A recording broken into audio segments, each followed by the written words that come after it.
Hello, this voice you're hearing is Terry Gilliam. And this is Chuck Roven. And we're sitting in a beautiful penthouse suite with lots of, beautiful men and women around us, lots of drinks. And we're here to talk to you about this little film we've made. So one of the things we should probably jump right into is the legend, what I call the legend or the title card that starts with the quote. You and I had a very long and probably for you tiring debate about this. The one thing you'll discover about Chuck in the course of this Laserdisc is he's the most tenuous man out there. He doesn't let go of the bone no matter what. We put this opening card on at the very last moment because when we had screened the film, people seemed to accept the reality of the future because it was so detailed and so such a lot of time was spent on it. And to me, one of the important things about the film was to maintain an ambiguity about whether it was in Cole's mind or not. So by putting that statement at the front, it immediately says this is what you're about to see is possibly the workings of a madman's mind. The reason that I felt so strongly that something needed to be on there was because in the early screenings, we had quite a few comments from various audience members that they found it very difficult to get into the time and place of the first sequences, what are actually taking place in the underground world of the future. And I had been hopeful that by putting a legend on there, that people would be more comfortable with where they were, and they would be able to not be fighting to understand what was going on. But Terry rightly felt that if we made it too easy for them, the ambiguity would be lost. And after 30 weeks of discussion on this, one day Terry came in and made both of us very happy. We should comment on the opening, on that mandala that of the monkeys going around. It's very hypnotic, and it struck me that it's very much what the film is about. It's a circular thing. It's a wheel that keeps going round and round and round, and our characters never get off it, basically. They die, they're reborn, they die, and they're reborn. And well, I think also what you did with the titles underneath never really coming into focus, and as soon as they come into focus, they start to get bleary and go away, was also trying to get everybody into just even subconsciously or subliminally the idea that what you think you're seeing may not be exactly so. What you think you're hearing may not be exactly so. It's funny that opening music, which is based on Astor Piazzolla's work, is the result of early discussions with, in fact, Ray Cooper, who has been music producer on my previous films, and he suggested I go and listen to some Argentinian tangos, and I went out to find tangos by Gardel and couldn't down in Philadelphia, Blockbuster Video, which this will be available on. I think you can get this Laserdisc there right now. Anyway, and I couldn't find any on Gardel, but I found this other guy called Piazzolla, and I started playing this music, and I thought this is fantastic. And for the entire course of making the film and through most of the post-production, I kept listening to this piece of music and couldn't work out what to do with it. I knew it was important because it seemed to be mad and passionate and dangerous, and it reminded me of sort of French Nouvelle Vague films. There was something existential about it even, and I kept putting it on different scenes, driving scenes, romantic scenes, and it didn't work. Then one day I woke up and said, it's the main theme. It's the theme for the movie. Where are we now? Oh, we're with Bruce getting ready to go out, and this plastic suit was important. I mean, a lot of what is going on in this film seemed to be about a future or even a present that was about people frightened of viruses, frightened of infection, frightened of, in a sense, of being infected by each other, and how you defend yourself against others and viruses and environments. So condoms became an idea that wouldn't go away, and I like the idea of making a suit that was like a full-size human condom. It relates to viruses, and AIDS and everything. There's a lot of resonance in that. This suit was one of the really a great example of really great collaboration with a lot of the different departments. Julie White's the costume designer, and Terry first came up with the idea of the condom idea, and Doug Harlacher. Doug Harlacher, the prop man, decided that he got into it by making sure that there were all these bits and parts that actually worked. The whole thing was really mechanized. The oxygen that's going on there is real, and of course Jeff Beecroft, the production designer, he had his hand also in helping to create the. It's an interesting thing of trying to make all of the departments work together, because in films there's a tendency for it to become departmentalized. Everybody's got their little empire, and they close out the others and do their little bit. And my approach to filmmaking is to try to make sure all the doors are open, that people are constantly relating to one another, because you stumble on ideas just by rubbing shoulders day in and day out. Yeah, I have to tell you, one of the most interesting things that I found was, because I'd never worked with Terry before, and many people had told me that he was a really firm believer in the auteur theory of filmmaking, and it was exactly the opposite. Everybody was completely invited to collaborate, and of course, really what was happening was Terry was co-opting some great ideas. Yeah, basically, I become the filter, and I say yes and no, and the good ideas go through, and the bad ones I stop, and in the end, I take credit for all of them. but the reality is, it's very much a group effort. We ought to talk about his future here, because this all took place in downtown Philadelphia. It's all around the city hall, the square, in the very center of the town. And in fact, we were not able to shut the city down, although they did a tremendous job of holding traffic for us and everything, and rerouting some traffic. But we actually shot that, I think, over a weekend. But the city was still operating. We had actually put the camera very low in the corner of this square, right on the ground, and we laid snow out, and at the end of this, it's probably only about 50 feet from camera to the end of our snowed area, we had a little lip that went up about 18 inches, and that was enough at that angle to block out the road and the traffic. Traffic could have actually been driving during that shot, except for the odd bus, but we stopped traffic nevertheless. And then you're seeing right there in that shot there, it's a mixture of real birds, and then those birds turn into animated birds, which is all I found very interesting. Yeah, all of these are real buildings that we then aged in the computer, using computer-generated snow. We had put some snow down on the ground with some icing, some icicle that was real, and then we added to it. The actual snow flurries themselves are all done, again, by computer. There is apparently a husband-wife team that live in Texas that give you snow flurries in however you want them. Dense, high wind, big flakes, little flakes. The top of this here is we built the foreground on top of the roof of City Hall, and the rest of the buildings were aged later. Also by computer. Yeah.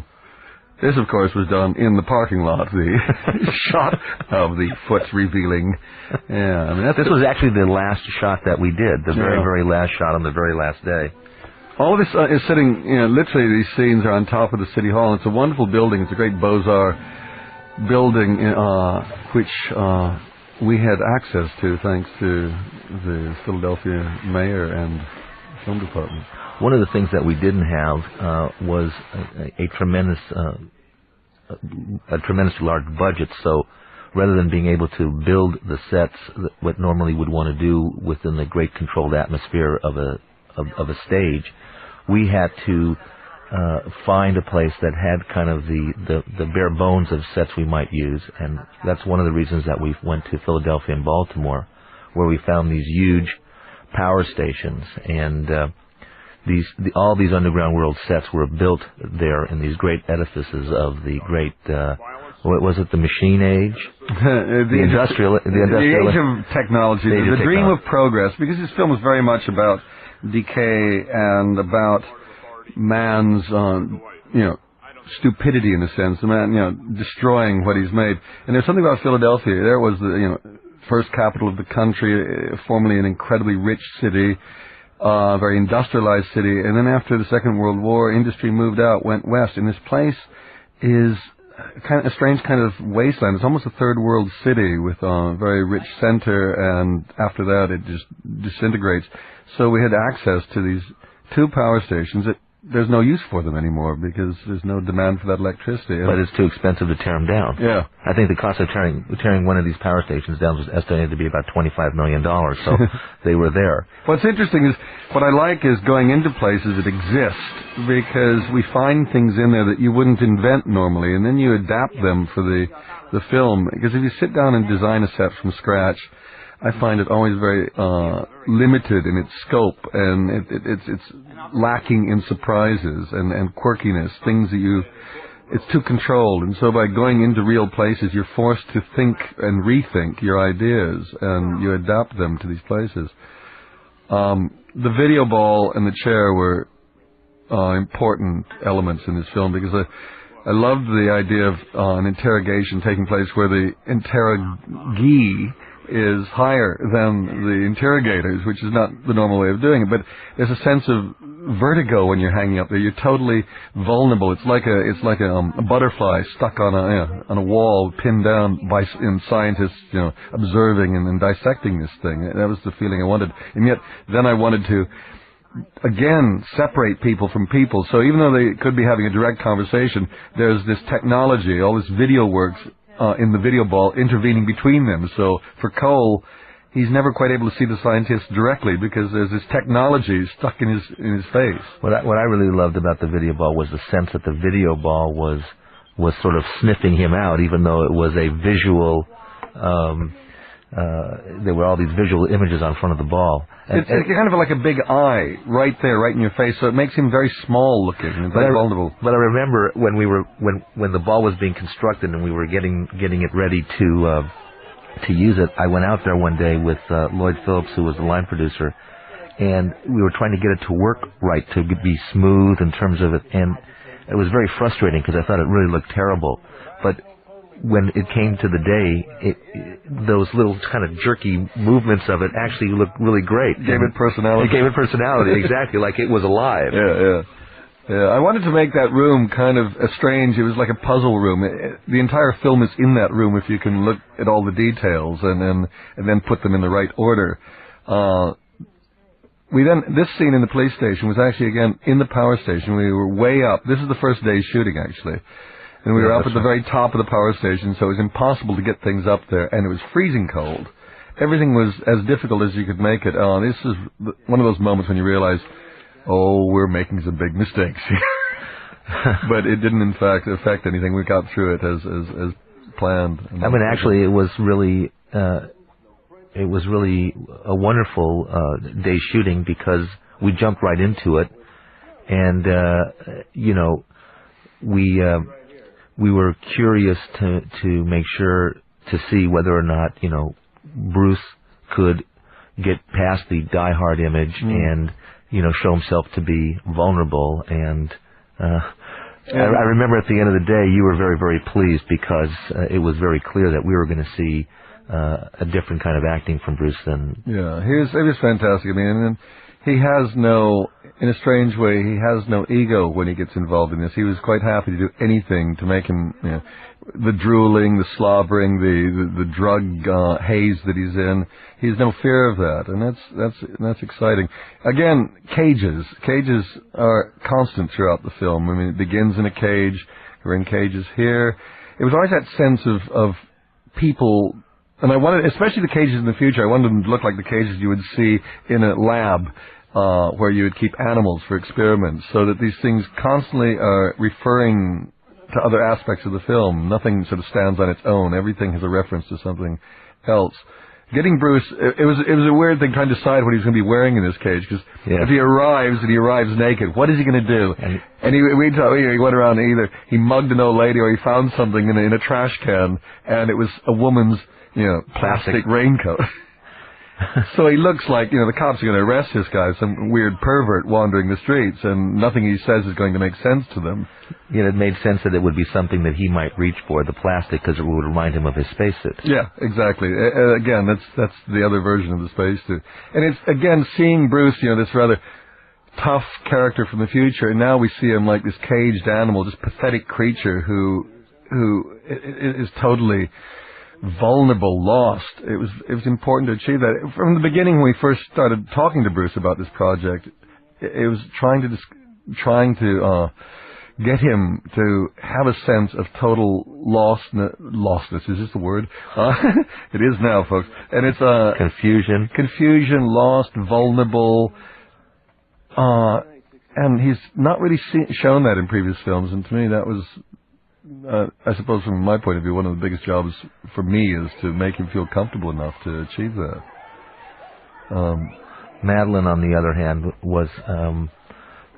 I think that you and I, from the very first time that we talked about, who would play Dr. Rayleigh, we agreed that we needed somebody that could bring to the part, a certain kind of vulnerability and ethereal quality, but also be somebody who we would believe would be very intelligent and articulate, and I think almost in one voice we talked about Madeline. Well, she was. I remember when the name, we were reading a list of potential actresses, and when her name came up, I think we all went, yes, that's it. And that was kind of the end of the conversation.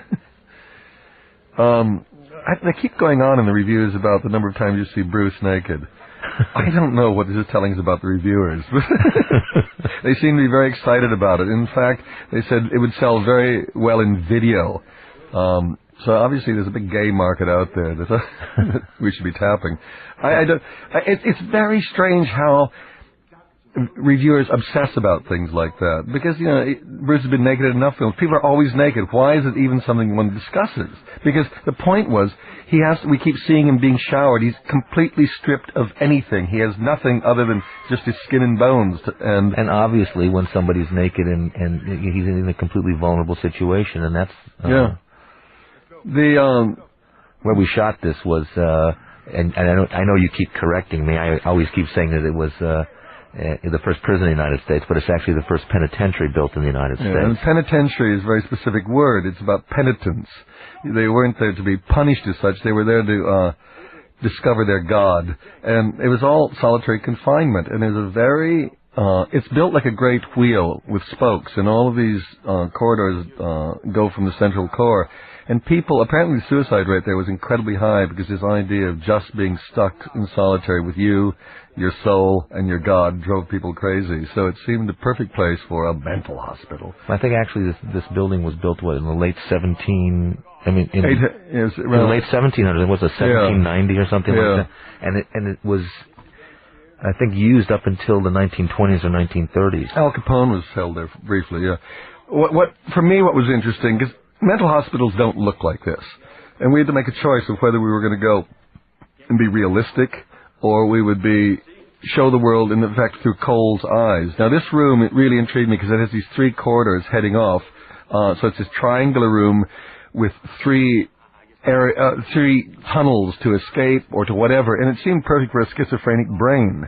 It was very representative of that. And it's, which path do you take? Which is the way out? Where do you go? And it's a confused place. And I'm not really interested in doing, naturalistic, realistic filmmaking in that sense. I like making expressionistic films or hyper-realistic films where you take things, and the architecture the architecture is another character, basically. It's not just a building. It's a place that has ideas, characters. It has an effect on the people within it.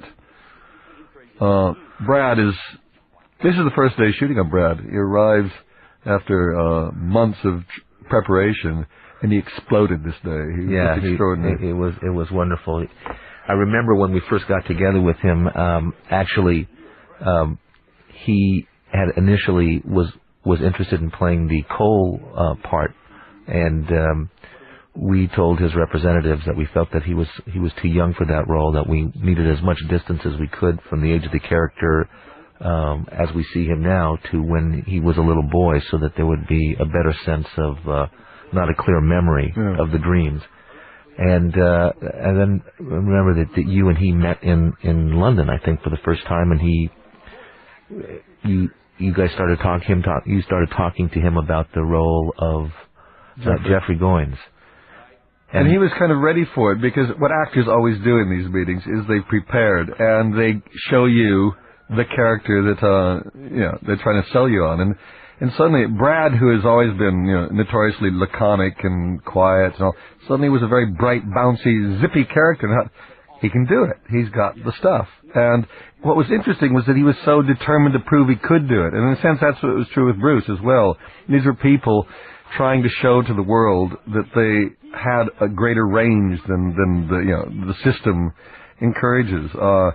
And that's, to me, is what was interesting. It's constantly, changing people's perceptions, and not only of the world, but of what you think of Bruce Willis and Brad Pitt, actors. And in many ways, it almost would have been safer casting to cast them the opposite, with Brad as the dreamy, lost character, and Bruce as the smart, fast talking. But it would be boring. It would be predictable.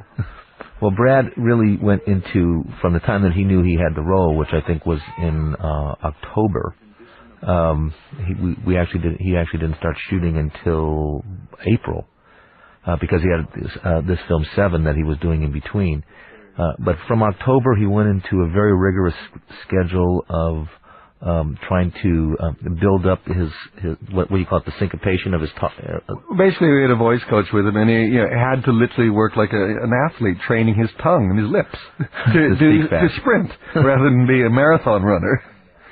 And then he also did a tremendous amount of research into a manic depressive schizophrenia, and when he came to Philadelphia, went to and met with encounter groups of manic depressives, schizophrenics, and actually checked himself into the mental ward of a hospital. And as Jeffrey, and he did such a good job. For a moment, they weren't going to let him out. I think what was interesting in all of this, especially the scene with Bruce and Brad, Brad is this incredible energy leaping around, and Bruce is I've never seen him so still and fascinating. And I find when I watch it, I'm watching both of them, and normally, Brad would dominate because he's doing everything, and your eyes would go to him. But what Bruce is doing is so quiet and still and intense that your attention is pulled both directions, which is what one had hoped. I was really impressed with Bruce in that scene because it's so internalized. And in the past, he's always been such an external actor. He's run around, he's blown up the world. And this was a chance for him to take it all inside and find a way of expressing it without, Well, I think you had met Bruce earlier. Didn't you guys almost collaborate once before? I think it was on the Fisher King. On Fisher King we met, and I really liked him. We spent an afternoon together, and I thought, there's a lot more going on here than I expected. In fact, we talked about this scene in the first Die Hard that intrigued me, and it's a scene where he's got his feet full of glass, and he's in the toilet of this building, and he's on the phone to his wife, and he's crying when he's talking to her, and he said that was his idea to cry. It wasn't in the script. And I thought, there's more going on here than the world thinks. And from that moment on, I was intrigued by him. And so when the idea of him playing his part came up, Chuck and I went to New York, and we spent an evening with him, and we all seemed to be talking the same language. And that's very important, because I think we were lucky to catch both Bruce and Brad at a moment when they wanted to show something different. Well, Brad, I remember because while we had talked vaguely about what Brad's look was going to be like, we actually didn't get into it until he came to Philadelphia. And I think the week before, he had been chosen by People magazine as one of the sexiest men alive or whatever, and he was completely committed to making sure that image was... I mean, the idea of the dark eyes and the askew eye was his idea. His hair chopped like that. He chopped it himself. So he was determined to escape from this trap. So we were the beneficiaries. One of the things that really intrigued me was having Frank Gorshin as the head of the psychiatric institution. And in the casting meetings, Margie Simkin, the casting director, said, Frank Gorshin, she brought up his name as a possible desk clerk for later on in the film. And I was just curious because none of us had seen Frank Gorshin in a long time, so we got him in, and he was quite wonderful. And he said, but surely there's some bigger parts available. Well, I think didn't you originally read him for one of the scientists? No, he was going to be the desk clerk at the end in the seedy hotel. Oh, right. And he wanted something bigger, and he said, well, what about Dr. Goins? And I said, well, that's been taken. We got Chris Plummer. And he said, then he suggested the other, and we read, and he was fantastic. Because, again, here's somebody who was trained as a classic actor, as a really fine actor, who unfortunately had this talent for impersonation, and he was so successful as being an impersonator that his whole dramatic acting career took a back seat. But here was a nice chance to use him as a serious actor, and the idea of the Riddler being the head of a psychiatric institute pleased me as well. Now the dreams. The dreams, we as you see, I mean, we burnt them out. We wanted them to have this quality of not sure what they were and where they were, and shot them all in slow motion, again, dreamlike quality. Our problem was that in the script, it was very easy to describe these characters running around. The character of Cole had a flapping mustache, wig, but every time we tried to shoot these things for real, you could see it was Bruce's nose. His nose is a very identifiable nose, so we had to change what we did in a sense. It was very important that we disguised, Rayleigh and Cole, that the audience didn't know who they were. Initially, they could find out more and more as each dream happens.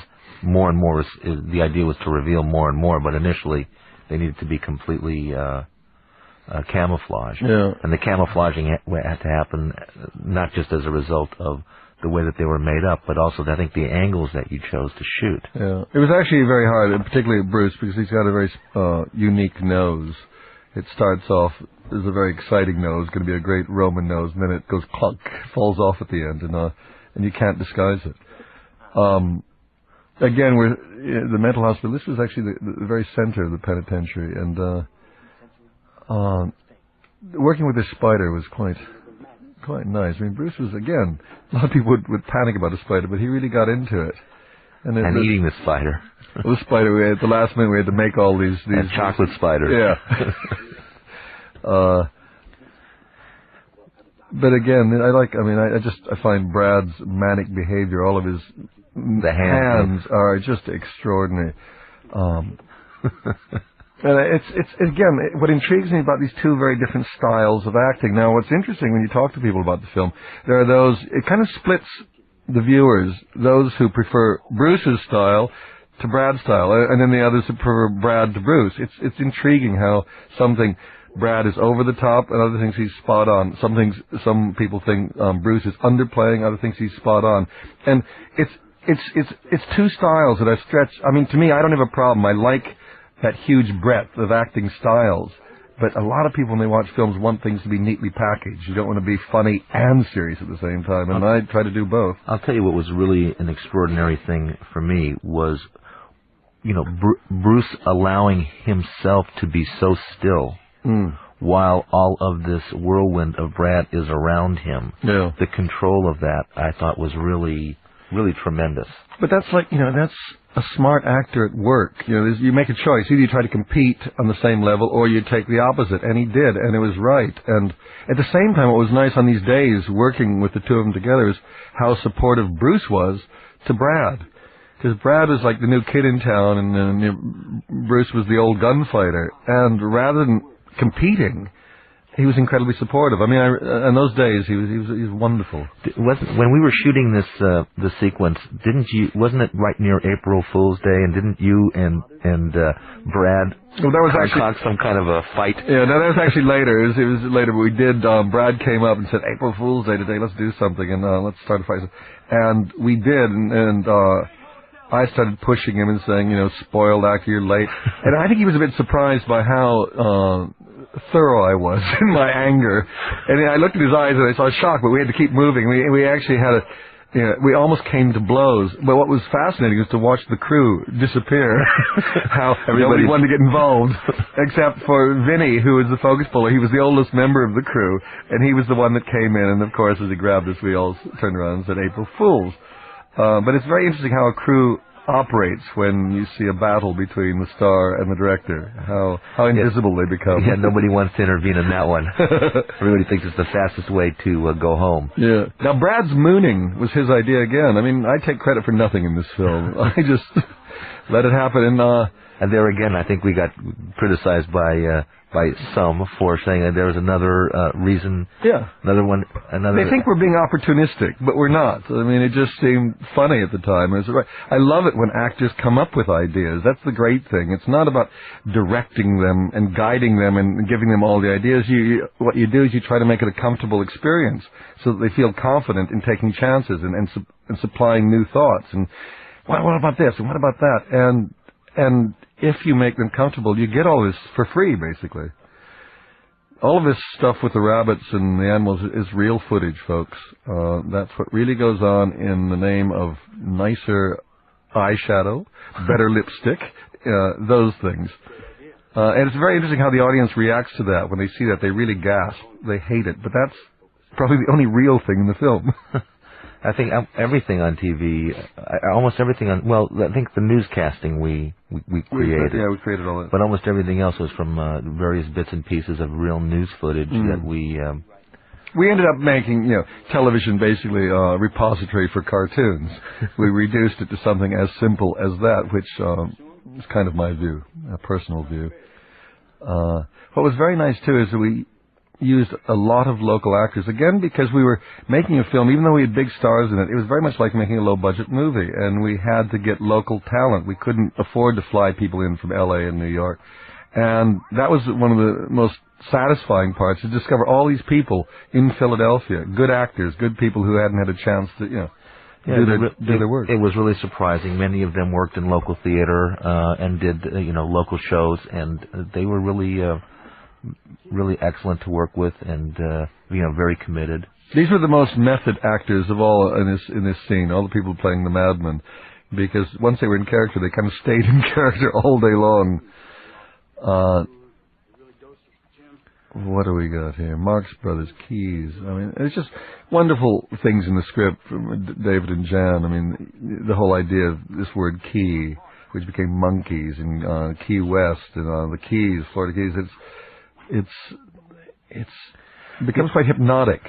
The interesting thing about what the work that Dave and Jan did when they, took the original idea or the inspiration of 12 Monkeys from Chris Marker's I guess it was early 60s, 27-minute photo novel, Le Jeté. I call it a photo novel because it's a series of stills. Many people call it a 27-minute short film, but I think there's only one bit of movement. In the whole film. But really, we definitely took the idea of a character going from the future to the past, or Dave and Jan took the idea of a character going from the future to the past, and embraced the image of this dream that this character has of a young boy, and that boy, of course, turns out to be him witnessing his own death. But the whole idea of madness and sanity, and how close the two are related, and what is real and what is not real, and what is sane and what is insane, that was a complete invention of Dave and Jan. No, I mean, I think the original film is a very simple, beautiful film, and it's one that I personally avoided watching until we had finished this film, because I didn't want to be accused of stealing from it, because we knew that's what the reviewers would do, and they did it anyway. Well, the point was not to be affected by it, to try to do the script, because when I read the script, that's what intrigued me, not La Jetée. The script intrigued me because I thought it was such the poetry of somebody seeing their own death and not understanding what that meant, and yet being affected by it all of their life, was extraordinary. And the other thing was that I loved what they had done with Jeffrey Goins, Brad's character, because he became a very funny voice about the madness of the society we live in. And it was a way of criticizing the society, showing the madness, and yet doing it in a funny, entertaining way. And the script reading, I remember the first time reading it, it was one of those things, every time you turned a page, you didn't know what was going to happen next. And that's exciting, because normally you read scripts, and within the first few pages, you kind of know where this one's going to go. You know the style. And yet I couldn't predict what was going to happen in this one. Well, I remember when the first time that I talked to you, you gave two really wonderful compliments. The first one was, you said that you were completely annoyed that you hadn't written it yourself. Mm-hmm. And the second was that you couldn't believe that the script had been developed in the Hollywood system, and you were wondering how it snuck through. Well, that was it, and that was part of the reason for joining the team at that point. Well, let's continue this sneaky guerrilla activity within the system. The idea of getting a film like this, which by any standards I would say would be a European art film. It's full of ideas. It makes the public think. You've got to really involve yourself in this thing. The film doesn't do the work for you. You've got to participate. Now that demands a lot more than is normally demanded of an audience. And I thought to get this through the whole system, it'd be fun to be part of the process. One of the best feelings that I had, I don't know how you felt about it, was after Chris Marker saw the film, our film, 12 Monkeys, he sent a telegram to Dave and Jan, I think to you, where he thanked all of us for allowing him to be a small part of the making of this movie, which I have to say, even though I think it was maybe a little bit too humble, because his movie is absolutely considered to be a classic of all time. But it was really gratifying, incredibly gratifying to have him, really enjoy this film and embrace it. Because I think it's so different from the original that they shouldn't really be compared. The original inspired it, and that was interesting. We had a major fight to get that credit on the screen, inspired by, because until this film, that credit hasn't existed. The Writers Guild doesn't have that credit. They only have from and based on. Which is extraordinary. The Writers Guild, the protectors of the words, the ones that are supposed to have all the words, have such a limited vocabulary. Well, we've helped expand their vocabulary. But it's funny how hard that, Chuck spent a lot of time getting that. Dave and Jan had to write letters. You get into a lot of very silly things. I remember with the Directors Guild, they wanted my credit to be bigger, because contractually it's supposed to be, but I said it's wrong, and we had to then get dispensation for them so that I could have a smaller credit, which was right for what we were doing in the title sequence. Right, and ultimately they said, well, we're here to protect the director's creative rights, and so therefore we then went back and said, well, if we're trying to protect the director's creative rights, creatively he wants his name to be smaller, so let him have it. But it's very interesting how these institutions have become, supposed to be there for one reason, have ended up being the institutions we're fighting, the ones that are supposed to protect us. But it's always been like that. I think this was shot in a college in Philadelphia, which was a college built by a philanthropist in, I think, the late 18th century, again, for orphaned boys. One of the things that always is a big signature of your work, Terry, is your use of extremely wide-angle lenses. Even for close-ups, you seem to pack a tremendous amount into each visual frame. It's a greediness on my part. When I'm looking through the camera, it's like I'm not really in the film, and so I've got to put a wider lens on and push in closer, and eventually it becomes, they include so much more information. It's actually much harder to work with wide-angle lenses because it's harder to hide the lights. Composition becomes more complicated. With a long lens, it's very easy because a long lens pulls everything out of focus except the thing you're wanting to look at. So it's very easy to compose and shoot that way. And it tells the story very clearly. You don't have extraneous detail distracting your eye. But I like the fact of having a lot of extraneous detail that may or may not be extraneous, because you have to work the whole time. Your eye has to work. It's kind of like the real world, trying to find out what are the things that really are important in my life and which things aren't important, because this information is coming at you. In a sense, especially with Cole, I can justify it, because here's a character who comes from a very limited world and is now thrown into our world, and he doesn't know what are the important things and what are the unimportant things. He's inundated with information, as indeed we are. We're inundated with television, radio, movies, newspapers. Noise is at us the whole time. White noise surrounds our life, and it's very hard, I think, it certainly is for me, sometimes to distinguish what is important and what isn't. What is the world, what isn't the world. And so in a sense, Cole, to me, becomes every man in this movie, going through what most of us go through in life. But the decision to constantly go with the wide-angle lenses is something that you've used not just in this film. You do. Yeah. Like I said, it's a true signature of your work.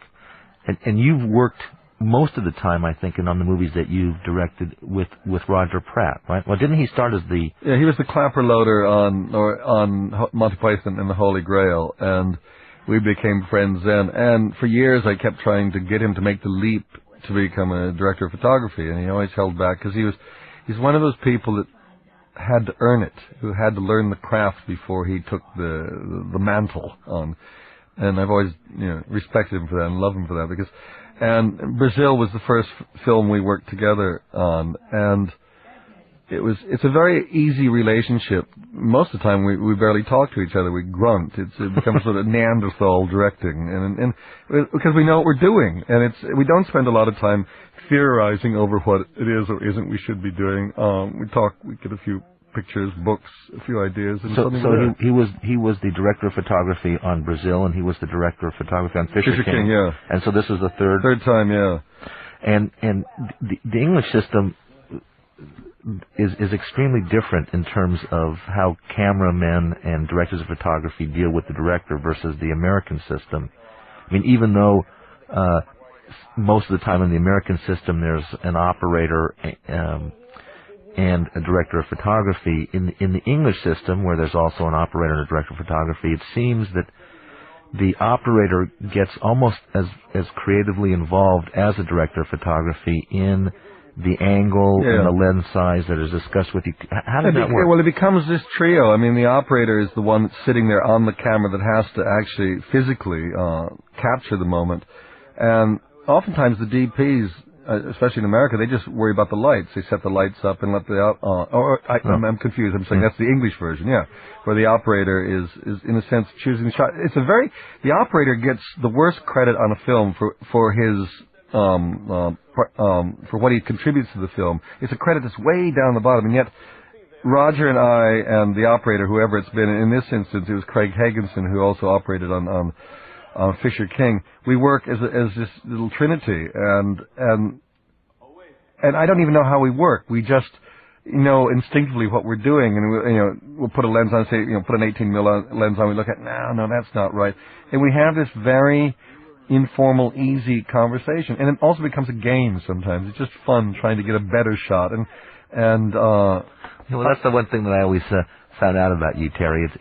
It's not okay if it's right and simple. It's got to be right and difficult. But that's the thing, is you're sitting there, and yes, you could do it very straightforward and simply, but what's the point of that? To me, each time you make a film, I want to push the limits a bit and see what we're learning, what we can do, how good we're getting. It's kind of a test. You get these little marks every so often to see how you're doing.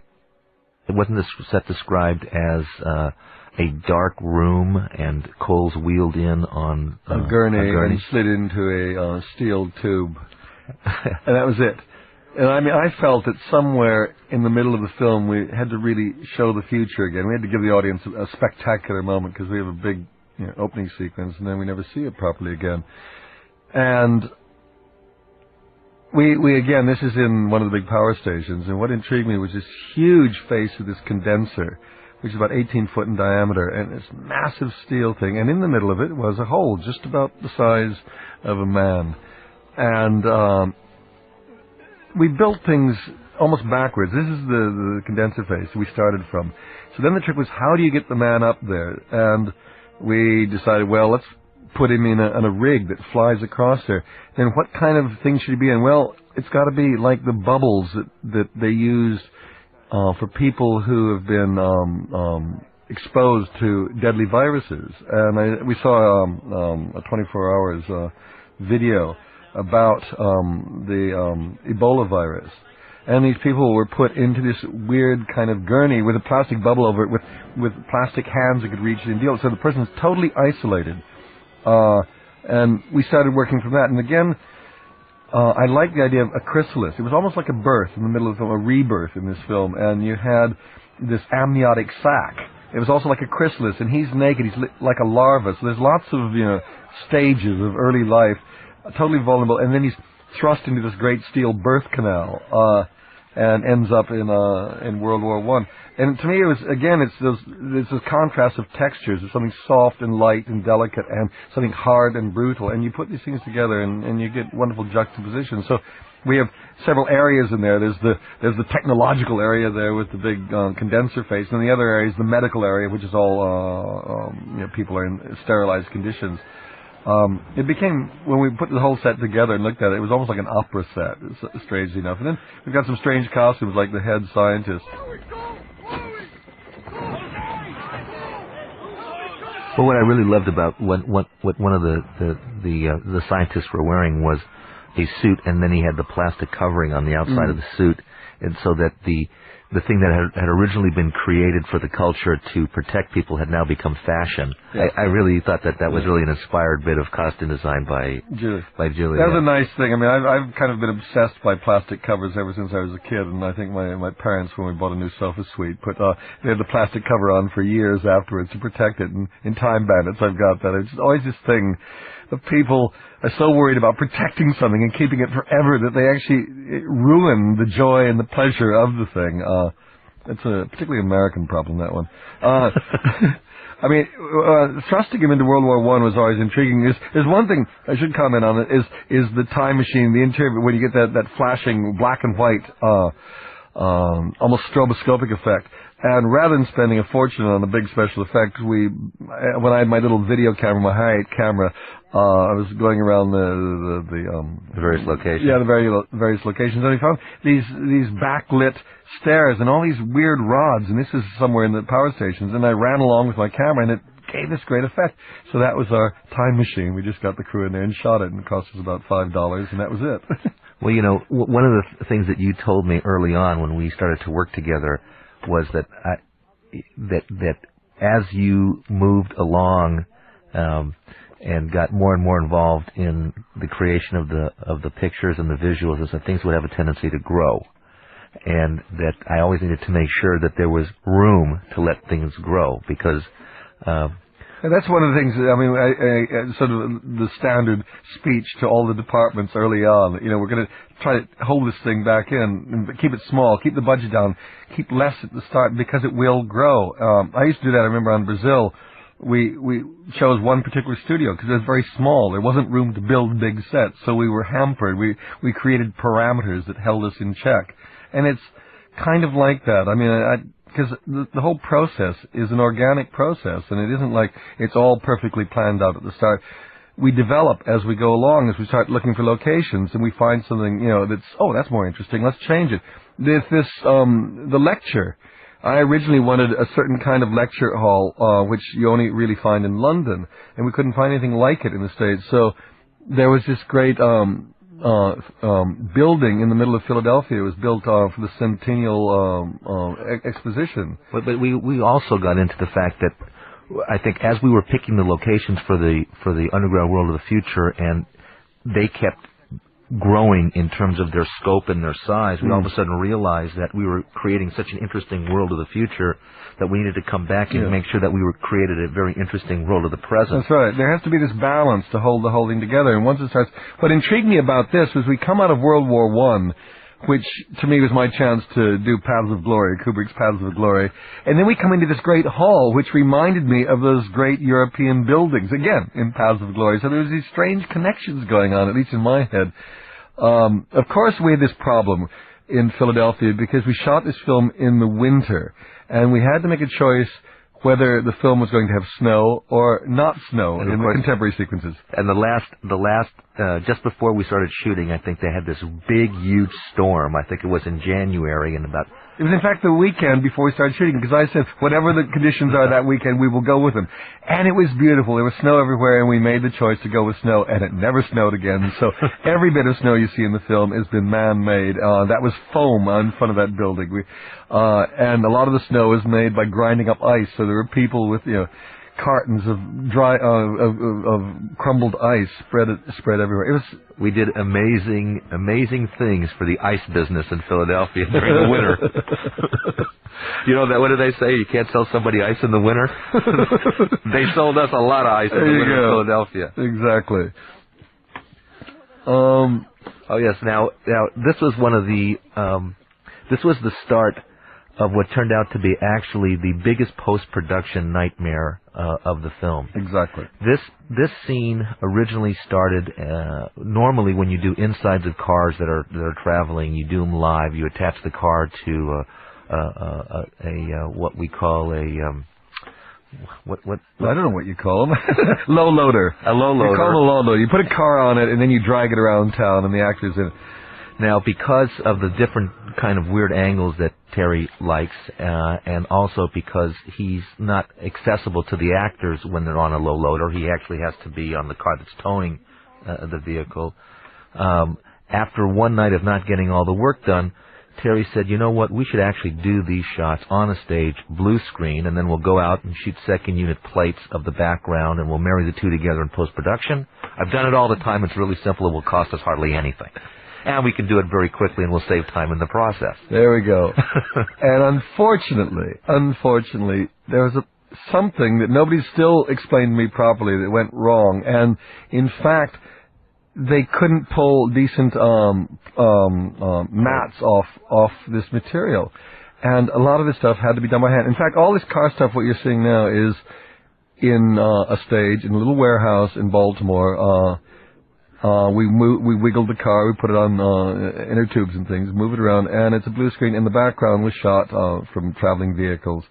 So all that background was actually shot at a separate time, on a separate date, with a separate second unit crew, and ultimately then composited or married with the foreground action, which is the two actors. And it's very, there's nothing spectacular about it, but it ended up being one of the most expensive aspects of it. It also actually caused us a big problem in post-production in terms of the previews of the film, because we were not able to get the married shots until really the very last week of post-production, after the film had been locked already for a month or 6 weeks. And so when we were previewing the film to show it to an audience, to make a decision about what we wanted to keep and what we wanted to change, we had to preview the film with the blue screen in the background, and you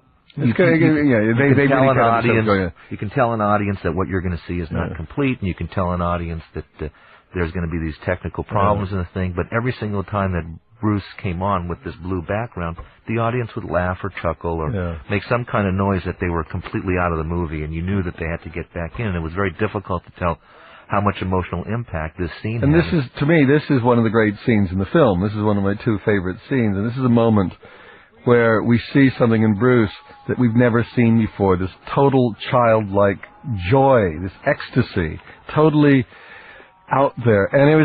And to me, this and the later scene in the hotel were, from my point of view, the most satisfying part of my work, to actually feel that as a director, we got Bruce to this level where you saw something you've never seen before. I love this scene.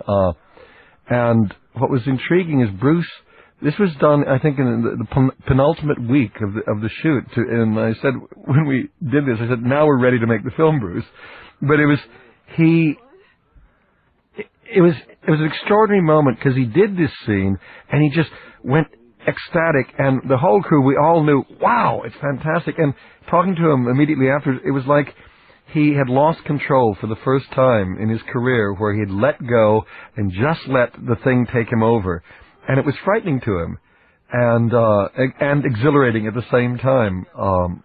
I was so happy. Now, we could never have achieved that on this low loader, because you're running around town, you've got police outriders, you're controlling all the lights. The business of doing those kinds of shots is so complicated. It's very exciting at the time, because you're sitting there in this vehicle and the whole city is at your command, and so it feels good. But in fact, you're not getting good material, because you can't deal closely with the actors. You can't create that tiny little safe world where they can play. I mean, the reason that you have soundstage and stuff is because the most important thing to have in filmmaking, to the extent that you can get it, is total control. And on a soundstage, you supposedly have total control when you're on the streets doing guerrilla filmmaking, which even if you have control of the city, the fact that you're on the streets and you're in an environment that you can't totally control, it's automatically guerrilla filmmaking. It's very difficult for the actors to do their best work. Yeah. This was a dangerous place. We won't even go into the number of the stabbings in that little motel. or the condoms. It was a real. I mean, it was all these prostitutes hanging out in the streets there, and there were people being beaten up. Anyway, second unit shot that shot. First unit was too cowardly. We all this stuff in these dream sequences is shot at the convention center in Philadelphia, which was a former police train station. It was a 19th century great shed that they had made into a convention center. This was the most logistically complex thing to shoot in the convention center, because we had to take this convention center and completely make it look like an airport. And then we had to shoot, which was the final sequence of the film and all the dream sequences, in a very, very confined period of time. Because if we could not get back there, we had to take out all the set that we built, which was at a great cost. And if we didn't finish the work, we couldn't get back in there because they were bringing in a different kind of convention. It was, after all, a convention center and not an airport. And I think the last day that we were there, I think we shot 23 and a half hours in order to get the work done. I mean, these moments, we were talking about it earlier, is that when you're shooting scenes, there's something very exciting about the fact that, this is the only chance in the history of the universe that this scene will be shot. These moments will be there. And it really focuses the crew. There's a lot of, I wouldn't say a lot of, but some directors, like reshooting things. And I'm not one of them, because I haven't actually achieved much in the reshoot. Sometimes you fix a technical problem, but you kind of lose the intensity of the moment. It's there when the entire crew and the actors know this is their only chance of achieving something.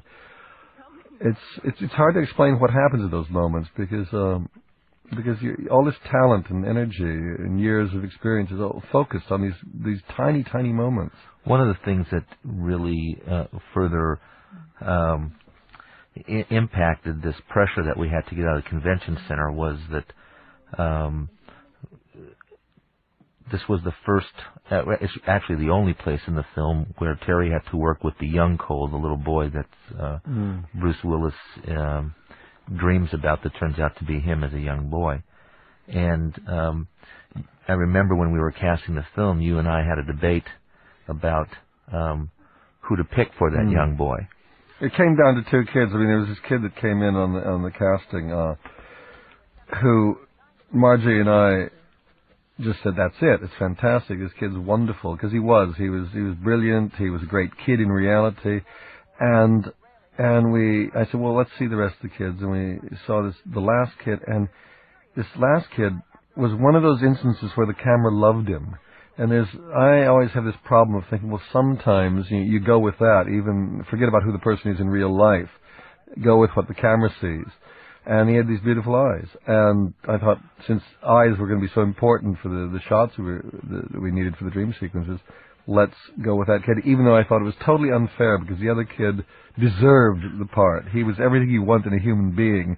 And I went for the Hollywood approach. Well, interestingly, this was the first film where I actually stayed very removed from the casting process of the supporting actors and the day players, etc., in that I didn't attend any of the casting sessions. And Terry said, "Don't worry, Chuck. I'm not going to cut you out of the process. Don't be so controlling." And I listened to him. But what also happened was, it allowed me to be completely objective, because I didn't have anything vested or any prior experience with seeing these actors when they came in during the reading and having any dialogue with them, and I could just judge by what was on the videotape. And I actually felt, and I understood why Terry really, thought so much of those eyes of that young boy, but I felt that, the audience wasn't ever going to see those eyes if we picked the boy who actually could do it better. And, we debated about this, and ultimately, Terry said, no, I believe that I can get the performance out of the young boy with the big eyes. And I don't know why, but, I for some reason, and even today, I don't know exactly why I did it, but I just felt that I should make sure that we had access to the young boy that I thought was actually a better actor. And I actually hired him as an extra specifically to keep him around, because I knew that if we got into trouble with the young boy with the big eyes, that we would never be able to finish the work at the convention center on time. And it was, this is why Chuck's a good producer, because my job is to think everything is possible and we are invincible. He is the man to cover the asses of all of us. And what was interesting is, of course, we got behind schedule. We were under terrible pressure. And the first kid was there every day trying to get him accustomed to what was going on, so he felt comfortable, at ease. And yet, the moment it came for him to walk through the security barrier, it was clear, none of this preparation has worked. Or if he was going to be able to do it, it was going to take much more time than we had. Exactly. And luckily, the James, the boy who's downstairs, was there and available, and it was a very easy decision. And thank God Chuck had kept him available, because he walked in and he was perfect, and you couldn't ask for better. But even with that, if you can imagine, we shot 23 and a half hours. Literally, we got out of there with only a half hour to spare. Yeah. It was very interesting, this moment with Madeline in the car, choosing not to run away from Cole, because in rehearsals, in the original script, she was just constantly dragged along by Cole, and Madeline felt strongly that the character should have a chance to make a decision to stay with him, because it was more interesting. Then she, in a sense, becomes an accomplice. She's made a choice rather than just being a victim. And in rehearsals, that seemed a great idea, and she was convinced she could pull it off. And when we shot the scene in the car, it was one of those days that things weren't going well, and there was a lot of it wasn't an inspired day. And I knew how I wanted to shoot it, which is coming wide and then moving in. We did one take, and I lost confidence in it immediately. And I didn't think it was going to work. We were running out of time, and Roger Pratt said, well, let's break it up. We'll shoot it, because it was more complicated doing it in one shot. We'll shoot a couple different angles tighter, which we did. And then we cut it into the film. And well, we actually ran out of time. We never completed the scene. That's true, but that moment of her decision was like the crucial thing for me. And we shot it, and we cut it, and we put it in the film, and it was in previews. The audience wasn't buying it. They wouldn't buy this moment of decision. Now, what was interesting is we had used obvious shots. We had been tighter, and the decision was it was cuter. It was more, I don't know what it was, but it wasn't right. And in the end, we ended up going back to the very first take, the one I'd lost confidence in, and that's what's in the film, and it works. And it's something about the tension that is maintained in a long shot, and even if you're not close to see the detail on her face, and it somehow worked, and it was and we got it. This keeps happening in films. There's a tendency for people to sort of try to believe the director knows what he's doing all the time and is a man in control. And the reality is you're constantly losing confidence in things. Events take place that make you change things.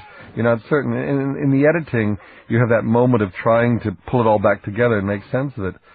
And sometimes you find end up going back to the shot you were convinced, you were certain, positive that wouldn't work, and it's the one that does it. It's very hard. I don't think there are any rules when it comes to making films about how you achieve things. Well, another really good example of that is we felt that there needed to be, all throughout the film, this subtextual romance that was going on between Madeline and Bruce, or Rayleigh and Cole. And of course, leading up to the first preview, we made sure, and I think that you were in fact kind of responding to something that I was kind of like a dog with I a think bone. we're going to blame Chuck with this one. I mean, this need for romance with big capital letters and lights flashing. And so you picked takes that were a little bit more romantic, and you used music that was a little bit more romantic. And, in that first preview, it was very clear that one of the biggest criticisms was that the audience was not buying the romance at all. And what in fact, from the beginning, David and Jan, and myself, I'm going to include in this one, always argued there was plenty of romance and one didn't have to nail it. And yet, pressure from other sources, which we won't name here, was such that one, you start losing confidence in this. And it was a very interesting thing. And musically, we had put on more romantic. We were telling the audience what to think. And And what we did, we didn't actually change too many shots afterwards. What we changed was the music. By pulling off this definite music and putting in ambiguous music, the audience then had to make up their own minds what was going on, and suddenly it worked. And all of a sudden it became more romantic. Yeah, of course. And it's very interesting how, I mean, you look at Spielberg movies and a lot of other movies, everything's telegraphed, you are told what to feel, by the music all the time. And with Paul Buckmaster working on this, we more and more decided that what we had to do was trying to keep it was like a romance. It was trying to become, but never succeeded. It was music that didn't quite make that final leap into real romance. And that's what was interesting. Because when we had music that was telling you how to feel, it was doing something that no other part of the film was doing. No part of the film really gave you any kind of answers until the very end. And even in the ending of our film, there's a lot of ambiguity of what could or could not be going on. And what that does, though, is that every member of the audience is having a slightly different experience. I think when you telegraph with music and everything, all having the same experience. This one, everybody is making their own choice of what's happening and deciding what's happening. And one of the enjoyable things about the film is after it's all over, when people come out, they're all arguing about really what this meant, what happened there. To me, that's important. I love that, to actually start a discussion, an argument. Particularly since I think that if you asked Terry, myself, or Dave and Jan exactly what the ending of the film is, you would probably get 3 different answers. I think this is an interesting scene, because this is the one scene that we reshot, and it's indicative of the difficulty of making films when you're working with someone like Bruce, who was asked to go and do reshoots on Die Hard in the middle of this film. Now, he spent weeks developing James Cole and that character and getting deeper and deeper into it, and suddenly, for this period of 4 days, he was pulled out of it. He had to go back and become John McClane. And we shot this scene on the day before he was to do John McClane, and he had already moved into the John McClane character, and there was nothing one could do to get him out of it. He had shifted over, ready for the next day's work. And it was one of those frustrating days that no communication seemed to be working, and so we just shot the scene and said, that's it. And it was one of the few days I got really angry with the way things were going. And we reshot it. We had to reshoot it ultimately, because after this experience of escaping to do Die Hard, and he eventually got back into this character, he realized that this is wrong what he had done, and we went and reshot it. And that, what you see in the film, is the reshoot. Not all of it. No, because it's a combination. It's a combination, because the kids weren't available, so we actually had to frame the kids out of many of the shots with Cole in it. This is another one of those background plates that was shot on the stage. This was actually the most difficult of them all to get right. For some reason, and we still never found out, there was some chemical on the actual film that was used. And so it made it very, very difficult for them to do what they do on these computers, which is, painted in around the blue. Normally what happens is the blue, which you'd see out the back windows, would be, that's what you see when we're shooting. We just see blue. Now in the post-production, you make a matte off that. The camera sees the blue as black, and then once you've made black, you've got a solid matte, and then you can replace it with any image you want. But the problem is the edges of the image have to be clear. She's got hair there, very fine hair, that is hard to hold on to. And we had this terrible boiling effect that nobody could work out what was happening, and a lot of the work was then done by hand, actually, just rotoscope, which is, of course, very time-consuming, a very expensive bit of work. This scene, again, because we shot it in the soundstage, it was enjoyable, because as far as the relationship was going, I wanted him to get sillier in this scene. And I don't know if people remember the Bickersons, which was a radio show, which is this battling couple. And that was my direction on this one, to play it like the Bickersons. It's like they've been together for quite a while, and they're reached that stage when they can just start going at each other like an old couple. And this... again, it's a very strong moment, because, again, nothing is said here. It's just in the looks, and we begin to see a change that's taking place in these characters. And Madeline, something is happening there. He's beginning to trust her, a man who doesn't trust anyone, and she's beginning to succumb to something which she can't explain. And for a psychiatrist, that must be the most frustrating thing, to not be able to explain the emotions or the feelings she's experiencing. This scene we shot, and I remember that it was already starting to become spring. Yep. And that we were getting very nervous that we were going to be in a lot of trouble if the leaves sprouted too early for us. Yeah, this is a scene that I remember starting with more elaborate shots and realized, no, this is the director getting in the way of something that should just be a very simple, direct relationship between these two characters. But what had to happen here was this moment of the two people being that close, smelling, touching, and wanting to go further, and yet not being able to for different reasons. And Bruce has to steel himself, and it's very important that we don't know what's going to happen here. That is he crazy enough? Is he possessed enough that he is going to kill her or harm her? And it's very subtle how it changes from something romantic to something very dangerous.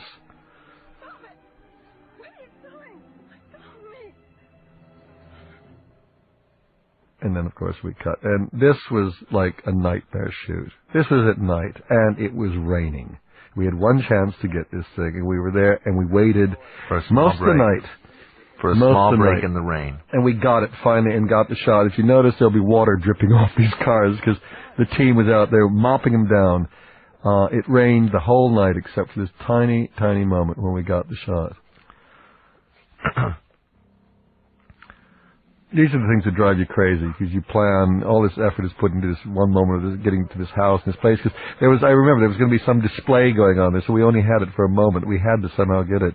And it's whether you hold your nerve and say, we will wait it out, or you make the choice, okay, we'll quit now and we'll pick it up later. And but of course we would have lost that location had we done so. Yeah. So luckily the gods were with it. Christopher Plummer! A great man.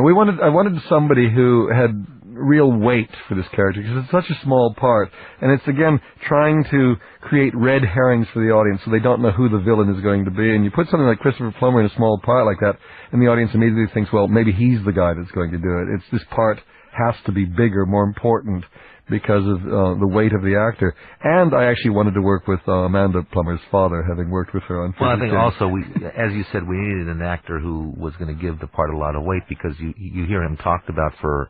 Well, you know, he's basically part of the quest, and when we finally met him, he had to live up to our expectations. This is a location in Baltimore, which was formerly a townhouse of I think it was wasn't it the man who created the Baltimore and Oriole, the B&O Railway.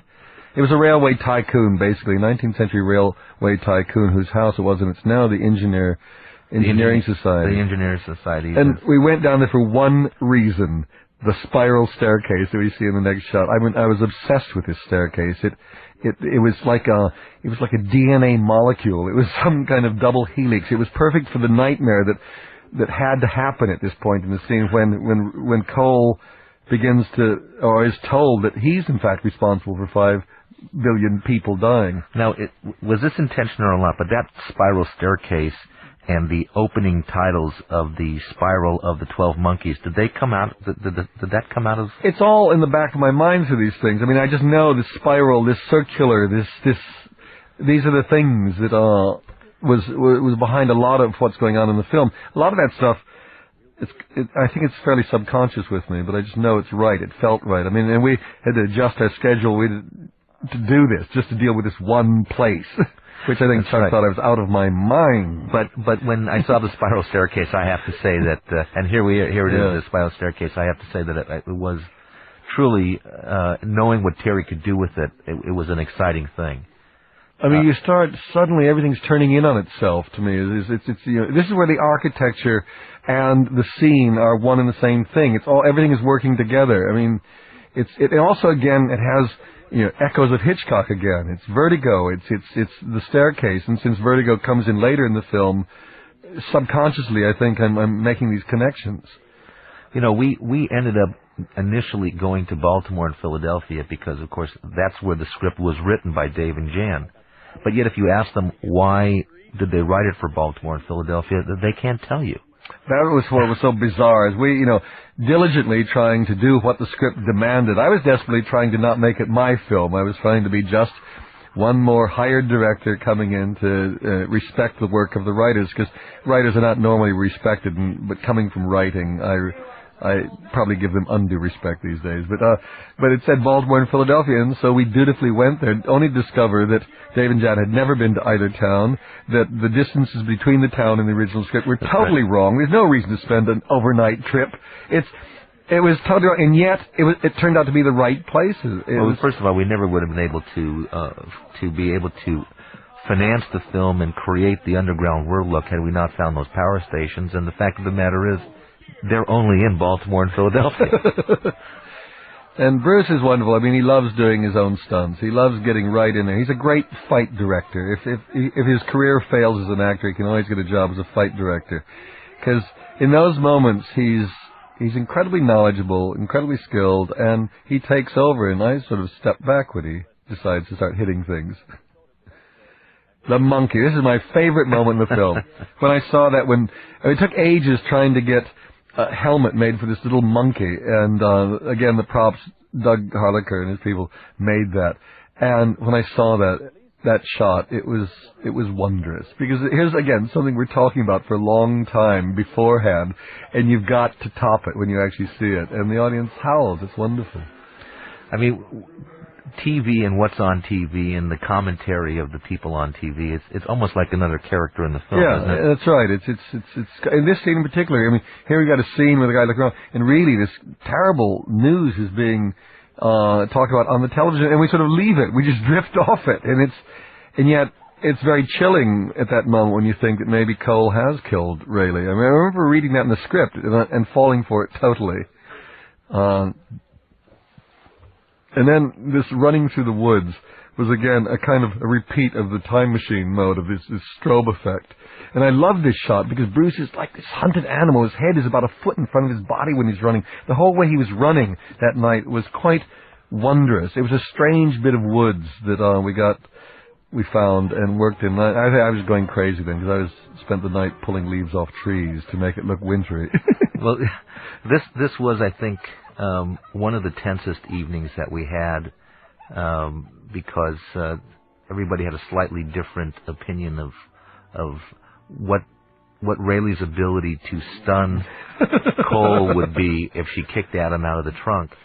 But in fact, the anger that everybody ultimately had towards each other and being able to and trying to figure out exactly what the right nuance of the scene was ended up working wonderfully for the scene when it came time to shoot it. Well, that often happens, exactly. I mean, what you see on the screen is the result of any number of things that preceded it, and this was one of those. It was a total disagreement about what kind of violence you could perpetrate and what its effect would be.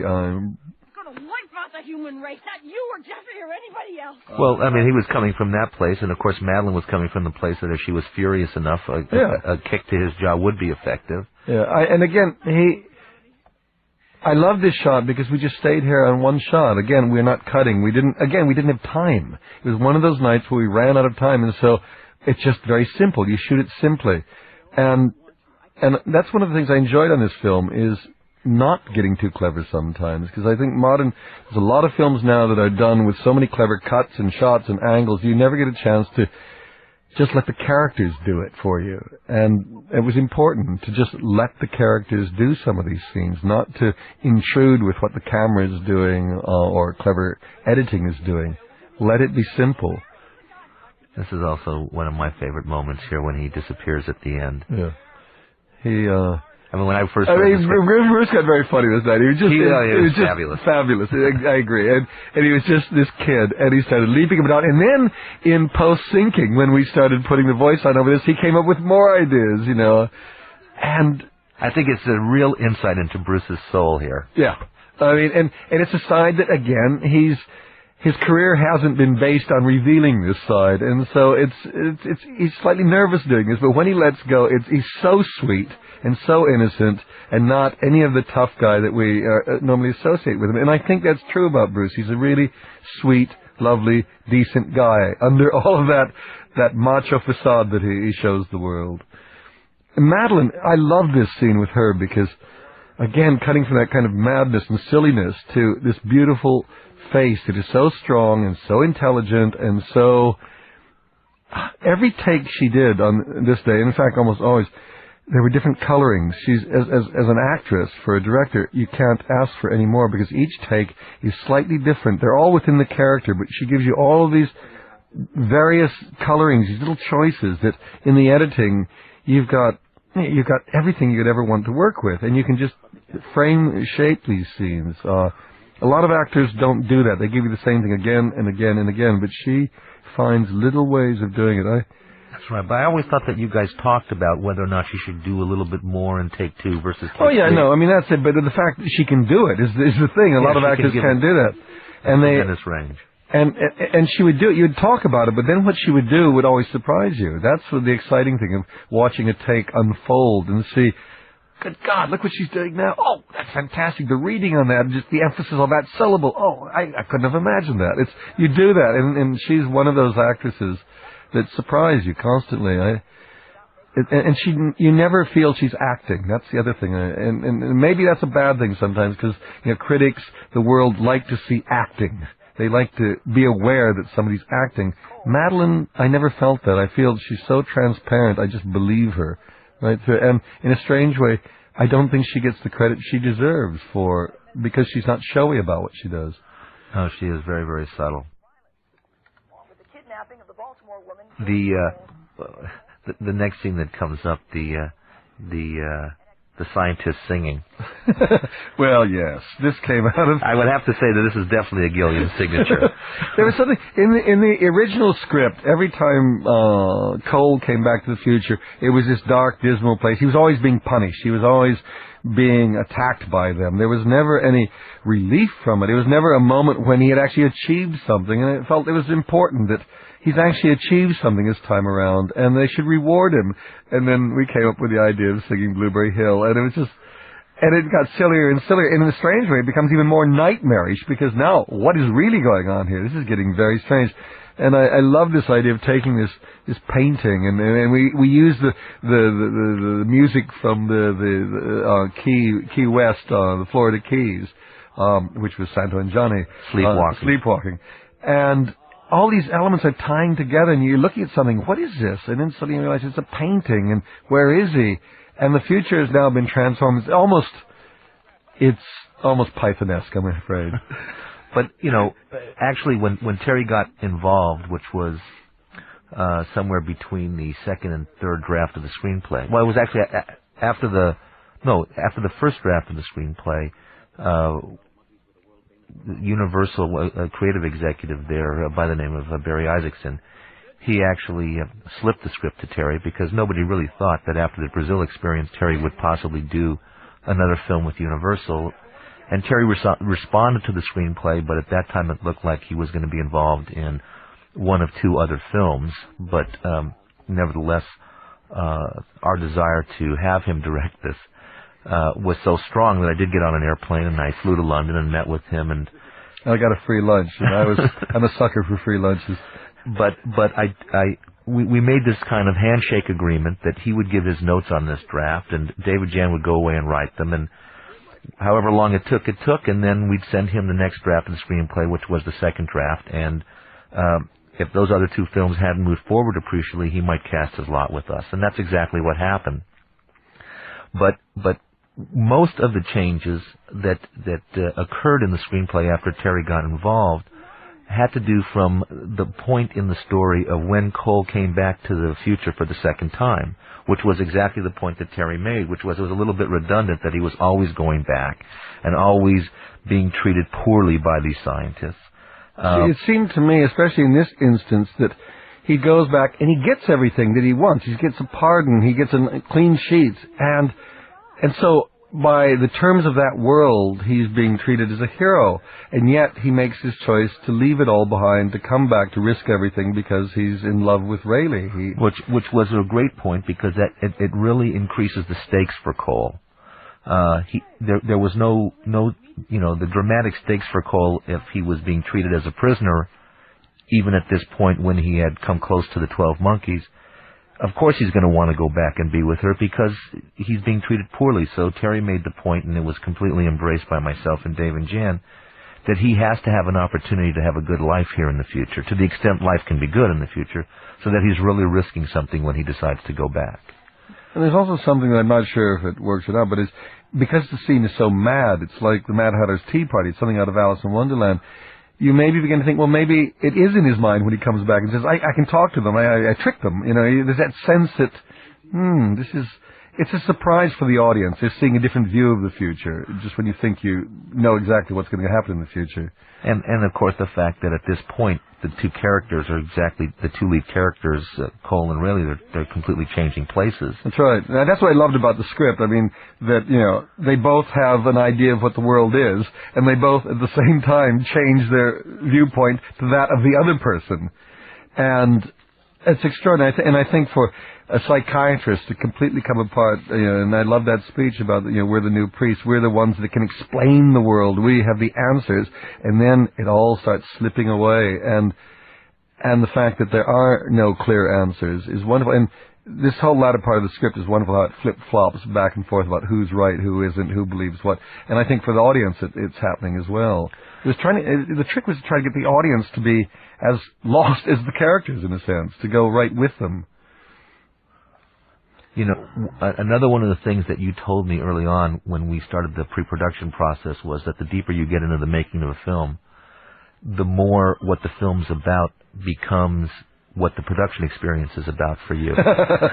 Yeah, I mean, that's why this was such a painful film. Philly PD, I'm sorry to You know, there's this strange experience I find every time one makes a movie, is that the making becomes the same as the movie itself, what it's about. And what happened on this, which was extremely disconcerting and painful and awful and made the whole experience a kind of nightmare, was that we kept getting lost in where we were in time. Well, you say we, but the fact of the matter is it was you. And Madeline. No, Madeline and I had this one night when we shot the scene, after shooting the scene with Frank Gorshin, where she says, you know, we're the priests and I'm losing my faith. She called me, I think a day later, and said, you know, I think that was wrong. I think I pitched it emotionally too high for where the scene is in the film. I said, no, it's perfect because it takes place at this point in the story. And she said, no, it doesn't. It takes place earlier. I said, what are you talking about? And what it done, we'd actually got it wrong. We constantly found these things in the wrong place. The reality was that we went back and reshot that scene.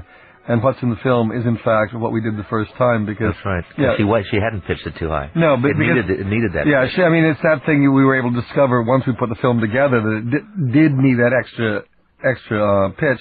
I think, for some actors, they're not used to working, you know, in the kind of angles that I use. I mean, when you're talking about wide-angle lenses and the look of the film, it becomes rather monumental sometimes, and actors have to act slightly differently within them to maintain, you know, their position in the film, and I think that's what happened. I mean, but you know, when we started, you know, on the adventure of making this movie, as I said, I think earlier in this commentary, you had said to me, be careful because as we get closer and closer to production, you'll find that the scenes will grow. Make sure you have enough money in the budget, and you count on the fact that these things will grow. The other thing that you did say to me, which means you had an awareness that it must have happened in your other films, was that you have a tendency to as the production of the film goes forward, you have a tendency to become emotionally caught up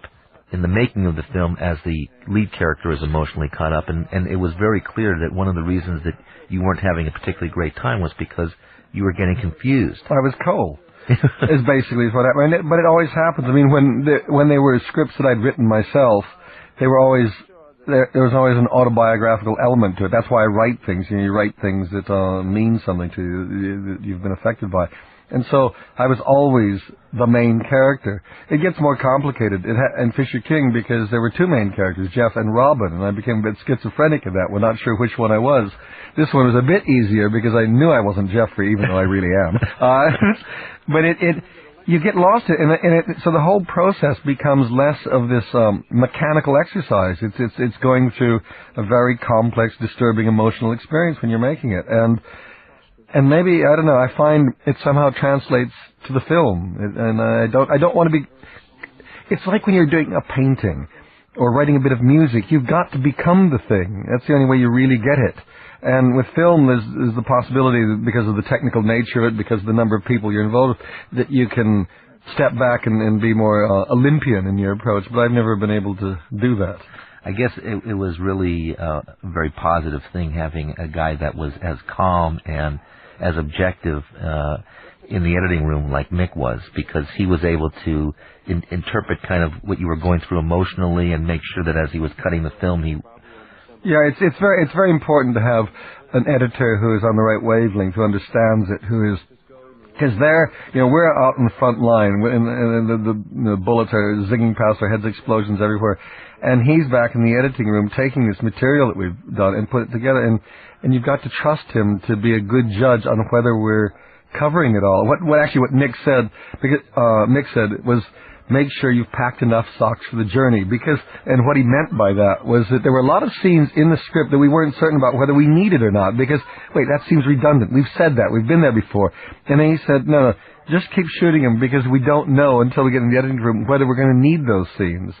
And so we packed all the socks that Dave and Jan had written. But I actually think, even though the film was cut down to 2 hours and 9 minutes, I guess, including the credits, I think that we used a bit of at least every single scene that was shot. I think so. I can't think of anything that isn't in there. I mean, we really, some of them we shortened greatly. Oh, but I'm saying not there's no real montages in this film. No, I think looking back on all my films, it's kind of like that. I mean, I'm actually very efficient, despite the fact it doesn't seem that when we're working. But it's kind of there. I don't waste things. I mean, just on another level, is if we're building sets, I only want to see, an inch more than we're going to use in the film. True. And it's very hard to express that to people. They don't believe that, because, again, in films, all the departments have to cover themselves. Their job is to cover their ass. And they don't want to be caught in a situation where the director on the day says, wait, where's that? And it isn't there. And that, of course, always happens. Well, I remember because, as we were doing the budgeting for the set design, and you were saying, I promise you that if you give me just an inch over what I need. And Jeffrey Breekoff, the production designer, was very nervous because, you're shooting with these wide-angle lenses all the time. Yeah. And he's going, oh, my God, if you turn around and I don't have anything there for you, or if you decide that you want, to shoot on an 18 instead of a 20, and I don't have enough set there for you. And you said, I'll never do that to you. Yeah. And in fact, you never did. No, I don't, because, nobody believes that, because I think most directors, do behave in the way that people think they're going to. And yet, I do scream and shout occasionally, but it's usually not for those reasons. It's different kinds of frustration. But my fear always is of going over budget and losing control of the film. To me, the totality is the thing, and ultimate control is what it's all about, because you don't want to spend a couple of years of your life and then have it taken away from you because you went over budget, because you went, you lost control. And that's what we did. You and I and Madeline all put up, a great chunk of our salaries. Bruce did the movie for no money, but essentially just the back end, and Brad also, considering what his star status had become, also did it for very low money. And really, if all of us hadn't have done that, we wouldn't have been able to make the film. That's true. But it's important to keep control, because that's personally my biggest fear, is that one puts oneself in a vulnerable position where the studio or whoever can come in, usually very nervous, frightened people with no particular talents, and make the final choices. And you see it happen on so many films. And then the only advantage of those is the director later, 10 years later, can release the director's cut and say that was his, which I resent enormously, because if you put your name on the film, you're the director, and that's your cut. And if you don't think that's your cut, if that's not the film you set out to make, then don't put your name on it. And yet, they have the benefit of being able to do director's cuts. Mine are what you see. That's the end of it. Now, another thing that you do sometimes, which is, I guess, Lloyd Phillips coined as the hamster factor. and you do, the set will be ready to go, and you'll have taken, a fair amount of time to work with the production designer and the DP and the actors and the background sort of paint in what the action's going to be, if you will, and then you'll get focused on some small thing that none of us are really sure is the point of the scene, but you'll get focused on it. Now, what is that all about? I don't know. It's this obsession with detail, with juxtaposing, putting little things in that are surprising to the audience that people will find in years to come. I mean, with these sort of like archaeological digs is what these films are. They can be. I don't like making films that you only watch once. I like the fact that almost everything I've been involved with, you can watch again and again and find new things in there. And there's little things, and there's always this sense of irony or quirkiness. So, in the case of the hamster, this particular hamster was this scene early on when Bruce is naked in his chair, extracting blood from his arm, and it's this huge, metallic set, this huge thing. With the implication that there's this very elaborate technology behind it all. And something just struck me funny that in the midst of all this very heavy machinery, inhuman thing, is something as simple and silly as a little hamster running. And I think to me, it adds a human element to it. It adds a reality to things. Now, it may not be worth the cost of the time it takes to get the hamster to do it. And I think all the production department would agree on that one. But sometimes I feel I've got to be on. But it does. I have to say, in terms of the hamster factor, it does make I guess the satirical commentary on the moment, which is what your films are about. There's all of that. I mean, I just love the detail in a thing. I mean, there's things going on in this room that you don't even notice. But when we're setting up the shot. There's transvestites in this room. You don't realize that, but there are transvestites in there. And that's Roger Pratt back there, the lighting cameraman, tying his shoes. So even the crew gets into the film as key characters. And it's kind of setting that little world there of detail that we, the crew and the actors, can enter into on that moment. And for the audience, it may make no difference, but I think it does for the actors, for us working there, and we begin to believe something, and little things come out. And it's like setting up some things you don't know what the result is going to be, because there might be a surprise, an accident. And those are the moments that are really exciting. When you've prepared everything, you've got all these elements in place, and then it goes wrong, and you've got to fake it. You've got to get out of it. Now, if we're really good, if we're really talented, the crew and the actors, we usually find really interesting solutions to those problems, and they're fresher, they're more alive. Because to me, one of the problems of films is it's such a long, extended process of planning in advance and getting everything just right that it can have that element of just being too mechanical by the time you get around to shooting it. So I like the fact that there may be a bit of chaos, there may be a bit of a disaster, but it's always within parameters, because the things that we've put there on that set have all been chosen well in advance, and that we don't know always what they're going to lead to, but they might lead to an interesting situation. Here's my other favorite scene. I love this scene. From a writing point of view, I think this scene is breathtaking. The range it goes from something very touching and lost to danger, to madness, to comedy, and then back to something very, very emotional and pathetic and sad and sweet all at once. And it's a brilliant bit of writing, I think. It's almost an entire movie in this one scene, what the characters go through. Well, I remember that we had scheduled, I think, to be here shooting this scene over 2 days.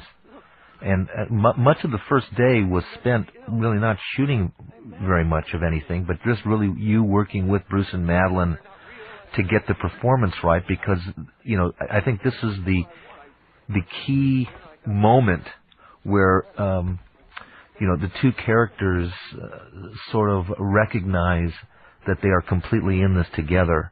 Yeah. And I mean, that's right, and they're locked together. They're kind of in a war that's taking place that nobody's even aware of, and they're the only two survivors almost, or the ones trying to get through it. It's a shock, because they both see their worlds beginning to, the ones they've been created in their heads, coming apart. Their explanations of reality are just falling apart all over this thing. But the idea of doing a scene and having become so tender and then exploded with this pimp coming in and this incredible, ridiculous violence is going on is the thing that I just love. I think, again, for a scene for Bruce, because he had to find this very still and totally vulnerable character. And what was interesting, I mean, we did have a long discussion about when the pimp comes in, because his attitude was, if somebody pulls a knife on my girl, I'm going to kill him immediately. I said, well, Cole can't do that. Cole is lost in this confusion of what is real and what isn't. I'm not even sure that the pimp coming in is real. Yeah, and also I said Dave and Jan have written a really good speech for the pimp, and we don't want to get in the way of that. So it's a combination of things, and it's that moment of again the audience thinking, Bruce is going to leap to his feet and go into action, and it doesn't happen, and you're hung in space for a moment. What is going to go on? Madeline here is like a Madonna. This is like, and I wanted it to feel that way. It had to be so. It's not sexual. It's not even romantic in the way one would normally do a romantic scene. It's a mother and a child. Almost. Yeah, it's very maternal, and, but incredibly warm and affecting. Yeah, and I think I remember showing Bruce that scene after we'd shot it, and because he intended not to look at what he was doing. He kept saying he wanted to see it, but he never really turned up to look at it. And I think he was genuinely surprised and impressed how little he had to do, that he could get away with. He could just be there. And for an actor to just realize you don't have to do anything is such a major leap forward rather than being always busy, always doing something. One of the things that I didn't really participate very much in was, and I don't really know how much you dealt with Beecroft or Crispian and Roger on it, was the use of the different colors in these sets. A lot of the color, the future, I always wanted to have a nicotine look to it. It wanted to look like the inside of a smoker's lungs. I just had this in my head. And it sort of drifted through a lot of things. Like this scene is kind of back into those colors. These are Jeff's colors. Jeff's a good colorist. Crispian is wonderful at choosing things like the carpet, that weird roller device on the right there, which was for people's backs. And Crispian, as a set decorator, dresser, whatever the term you want to use, is quite brilliant because he's English and he has the quirkiness of the English that he puts in odd and strange juxtaposed pieces that are surprising. He gets full credit for Bruce in the future in the hospital when he's rewarded and he's in the bed and there's the little teddy bears on the blanket. Now that's wonderful, and it's kind of as if, and this is in a way a problem, and it's also their benefits as well, is that they all have seen the kind of films I've done, so they were kind of making a Terry Gilliam film and throwing in all the things that they expect to be in my films, and yet I was trying not to make a Terry Gilliam film. I was trying to do a David and Jan screenplay, yeah, and trying to avoid my quirkiness, and yet I failed miserably at that. Well, no, I was also surprised at how much deference you did give to their screenplay. Hold the pouring up a fucking crazy dentist.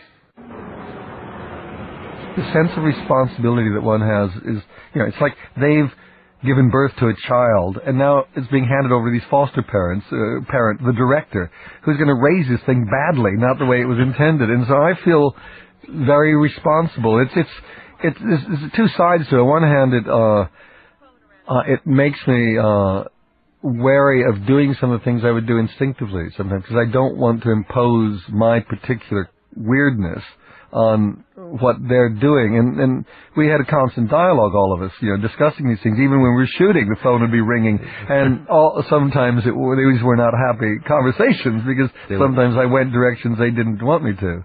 That's true, but by and large it all worked out. What's really interesting is that you had all this deference to Dave and Jan. You didn't want to ruin their screenplay. You wanted to take care of their baby. And, of course, even though all they got from Chris Marker was the inspiration, they had all this deference to Le Jeté, and it was so important to them. Yeah. Even it was completely not contractual, nor was it with you. You're a Final Cut filmmaker. You could have done whatever you want, but everybody had this deference for the source material, and actually I think it worked to the benefit of the film this time. I think it's good. It's also a good way of passing the buck. So when it doesn't work, I can blame them, and if it doesn't work, they can blame Chris. It's very important to establish who to blame on a film. I used to always like to have a scapegoat, somebody designated scapegoat. So whatever went wrong, that person would get it. And usually it's the smallest, weakest person. When we were doing the first previews, I guess, and the results were not were not that great. Were you looking to see who you could point the finger at that time? No, it was too late, unfortunately. I mean, I was completely wrong-footed on that one because I remember sitting at that screening in Washington, and as it was coming to a close, constantly coming up to Mick, whispering, saying, it's working, it's working. You could see the audience was just riveted. Their heads had stopped moving, especially towards the last two reels. They were just into it. And I was convinced we had really done it. It just was a cracker. It was fantastic. And then the cards came in and crashed. They betrayed us once again. It's a very strange process because these people are not real people. They're people who have the time to hang around shopping malls to get free tickets to previews, it seems to me. And it's a very strange moment of empowering people too, which they kind of take advantage of. It's a chance, they can actually have an influence on the kind of films that are made and what is made. And it's very strange. I find when I think I'm good at watching an audience or listening or experiencing what the audience is experiencing, and I'm often confused with these things where you can feel it's working, they're with it, they're laughing, and then you get the cards and it seems to be very different from what they seem to be experiencing.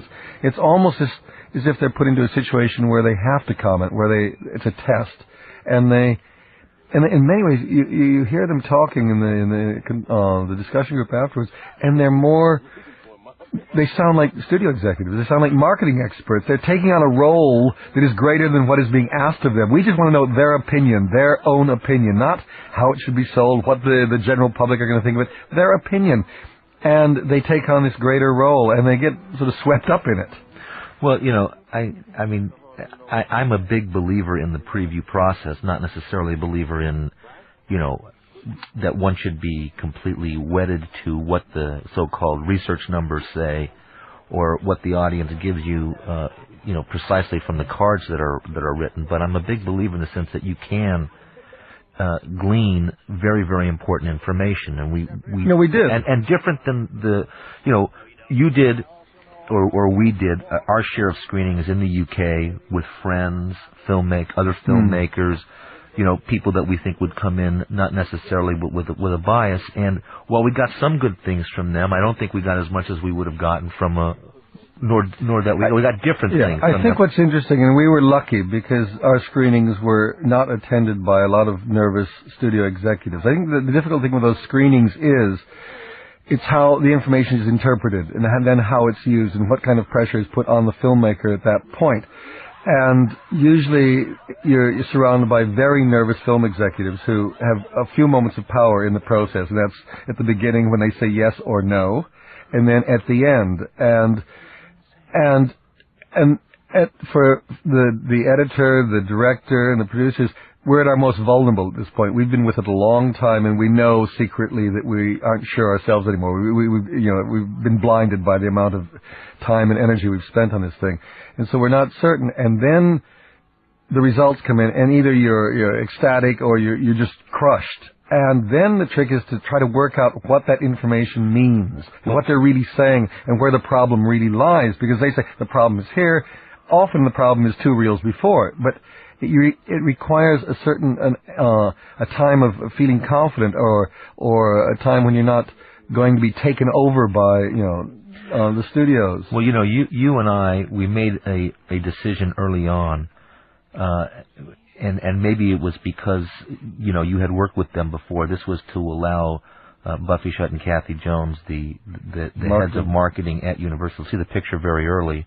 I think you had worked with them on Fisher King, and I guess you had a good relationship with them, and I had some personal history with them, and so we brought Buffy and Bill Loper over. I think very, very early on. I think your very first cut, they saw the film and they reacted very positively. And then Kathy was with us in Washington for that first preview, and I have to say, and what was pretty extraordinary, at least for me, I don't know if you got this also, but when we got the numbers of that first preview, and they were not very good, in the exact opposite role of what studio people are expected to do, Kathy came up to me and said, I just want to tell you, this movie is fantastic, and, don't let these cards spoil for you what is really a terrific film, and don't go overboard. and change the things that shouldn't be changed just because you had a bad screening. It No, doesn't mean anything, and we can get this film open, and if we get it open, it's going to be a satisfying experience. Stay the course. I think we really had a very good experience there. There's no question about that. And that's the first time I've had one of those in my career. So it was a very pleasant surprise.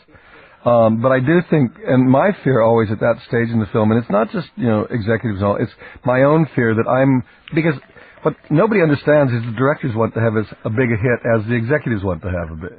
And yet I won't throw the baby out with the bathwater. And yet, so I know, and I know in the past, under those heavily pressured situations, I've made some choices that weren't the right choices because I panicked, and I'm always frightened of doing that. Well, I remember because I did a rather lengthy memo, which I faxed to you before I came over for us to talk about it and what I thought needed to be done with the picture. And I know Dave and Jan did their own memo, and you were thinking about it, and Mick was thinking about it.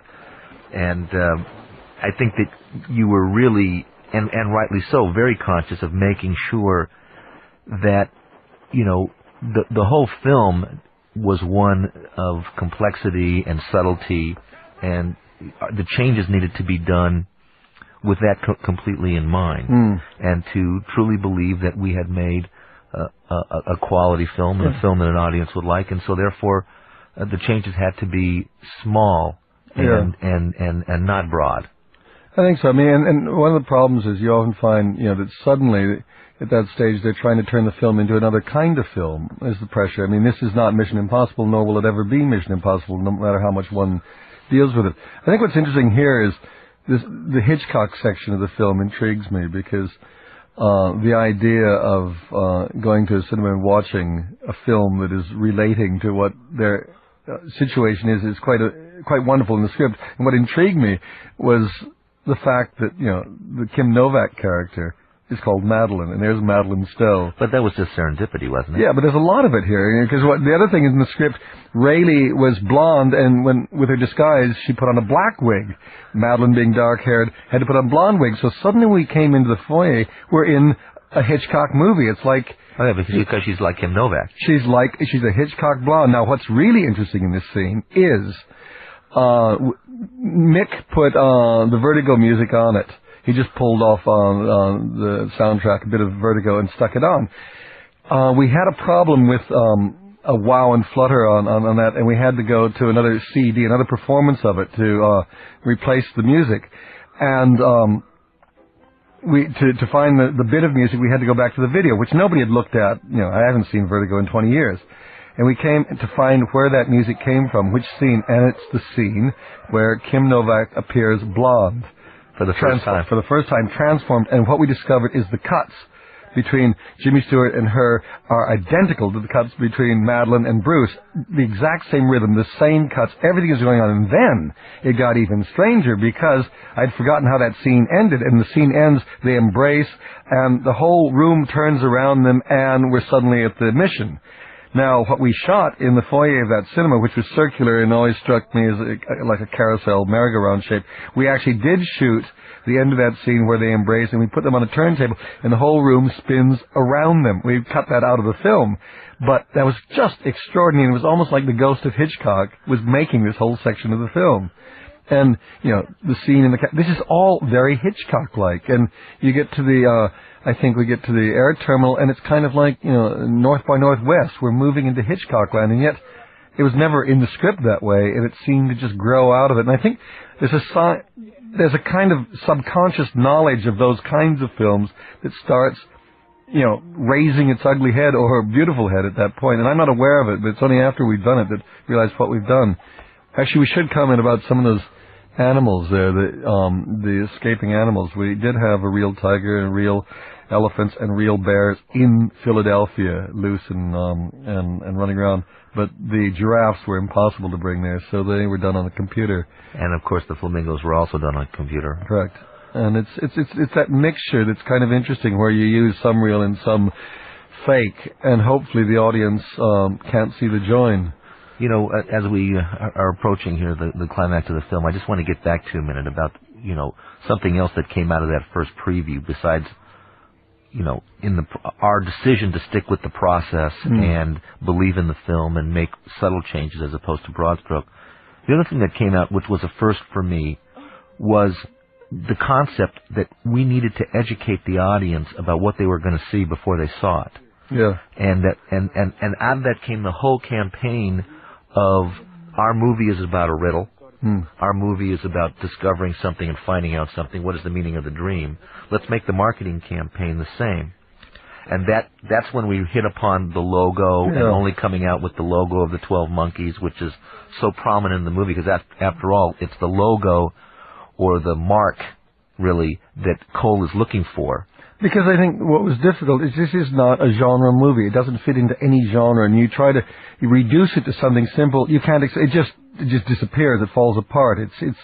And so it seemed right that rather than being specific, the more mysterious we could be. Let them know this is a puzzle. This is a conundrum. You're going to have to work this one out. And the more we could do that and prepare them, the better. I think it's the most dangerous thing is to bring an audience into the cinema with the wrong expectations and then, and then disappoint them. But if you let them know that it's going to be intelligent, you might have to work at this one. And every time they kept trying to say, science, sci-fi, thriller, all of those. It's not those things. I think it's a very hard Right, it has film. Elements of them, but it's not really a genre. And it's what bothers me so much about modern filmmaking is that things have to be reduced to a very simple idea, and I like making films that have a lot of complicated ideas, things you can't reduce, things that don't make life necessarily easy for the marketing people.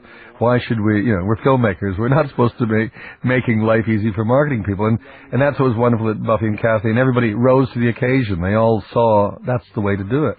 So that's when we came up, or they came up with what was a two-prong campaign.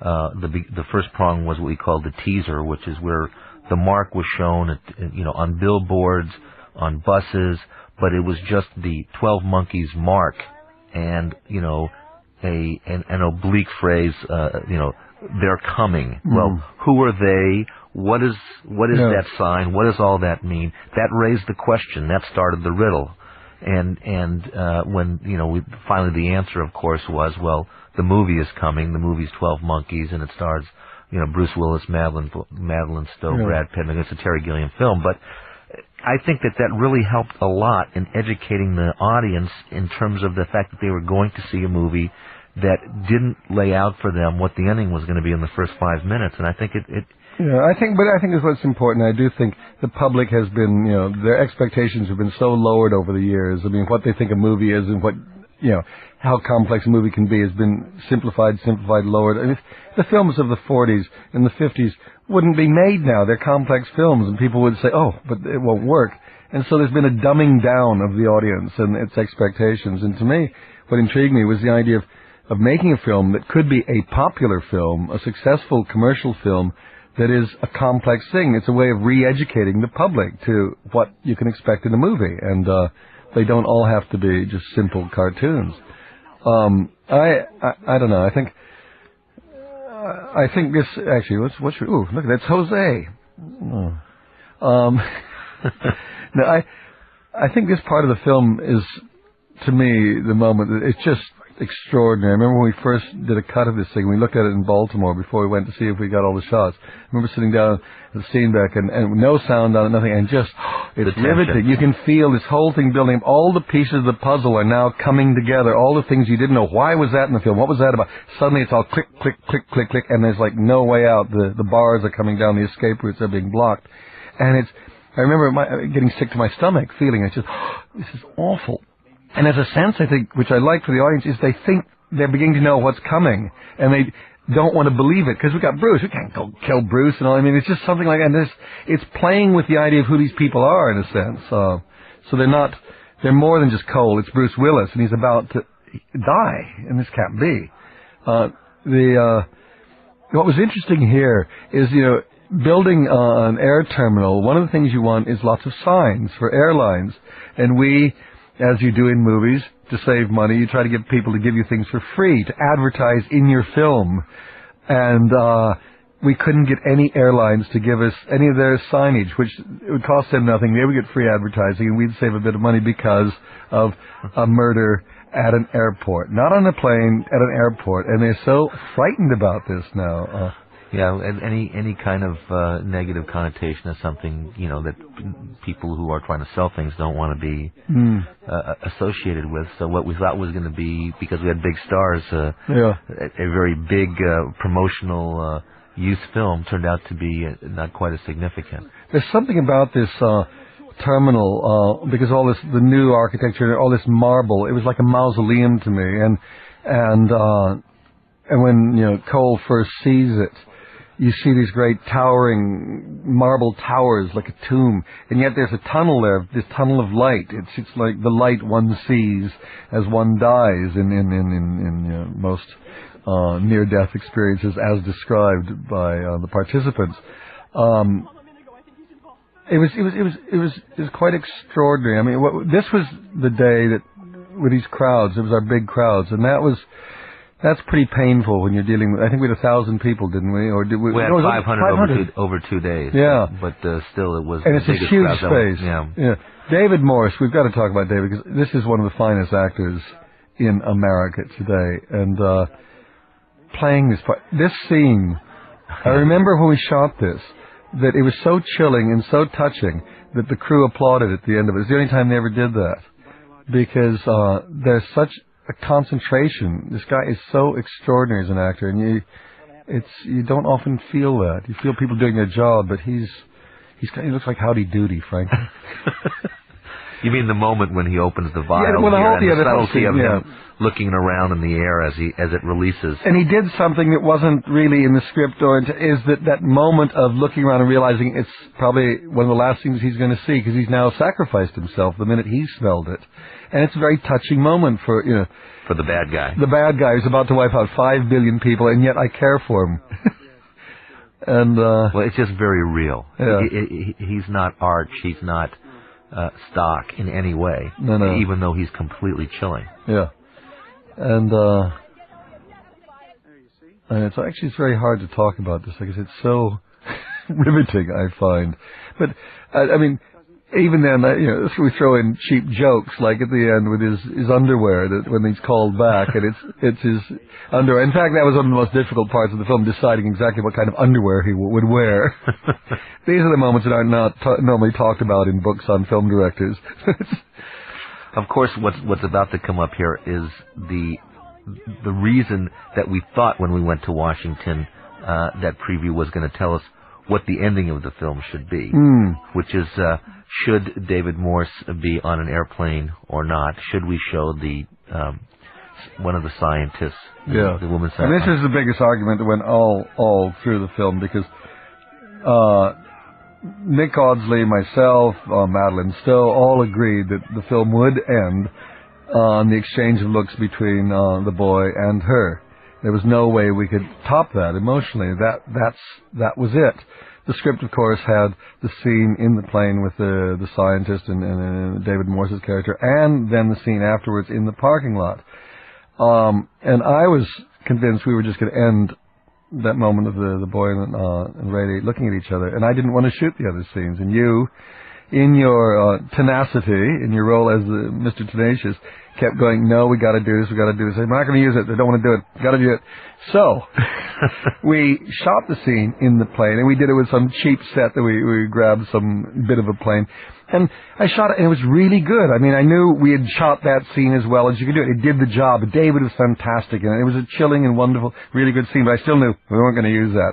And then, the scene that follows that was the scene in the airport with the boy, which in the script, I didn't know how to do it, how to visually top these moments. Well, because you didn't, I think what you told me at that time was you didn't want to go from the slow motion that we're seeing here right now to the regular time action on the airplane. Then you didn't feel you could go back to the slow motion, and you certainly didn't want to end the movie on the airplane. Right. And the parking lot wasn't interesting. I couldn't see I honestly couldn't see what the shots should be to do it.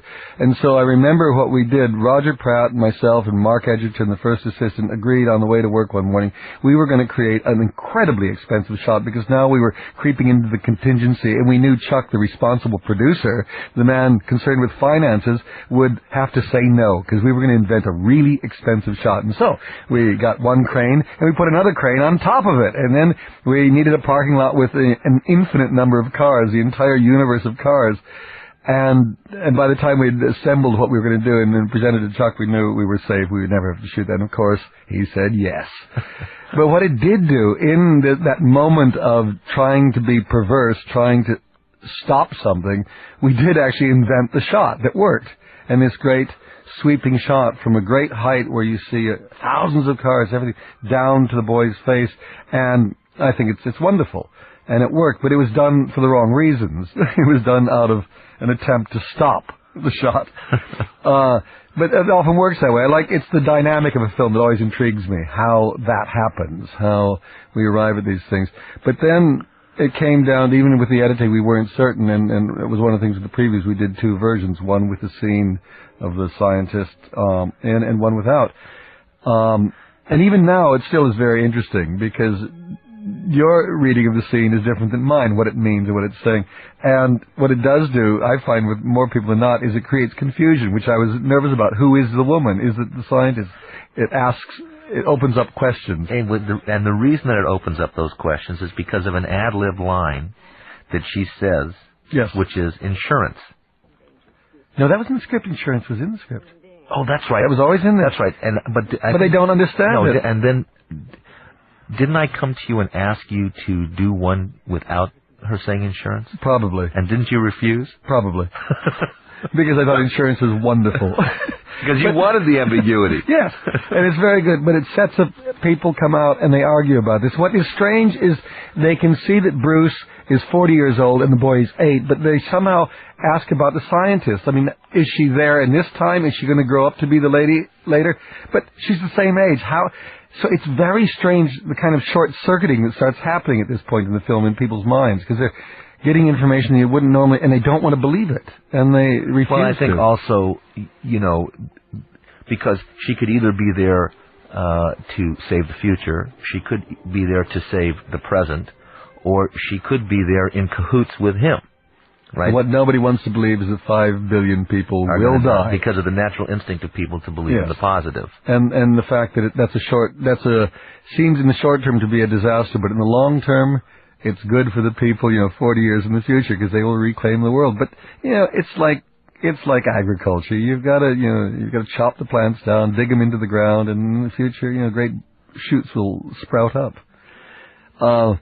There should be something on that music at the end. I mean, with temp music, we had a bit of music by Jacques Lussier in there for the very end piece. It was a beautiful piece in the slow motion part where Bruce is dying and Madeline's looking at him, and then all of a sudden she realizes that the boy must be there, and that the boy is cold, and she's looking around for him. It's a beautiful violin concerto. It's so simple and so pure.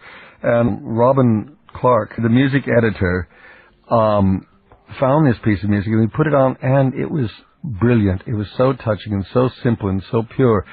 And this created a nightmare situation for Paul Buckmaster, the composer. And this is one of the worst things about temp music on films, is you taking bits of music that were written by the greatest composers of history that have been, they've had, years, months to write the stuff and perform it.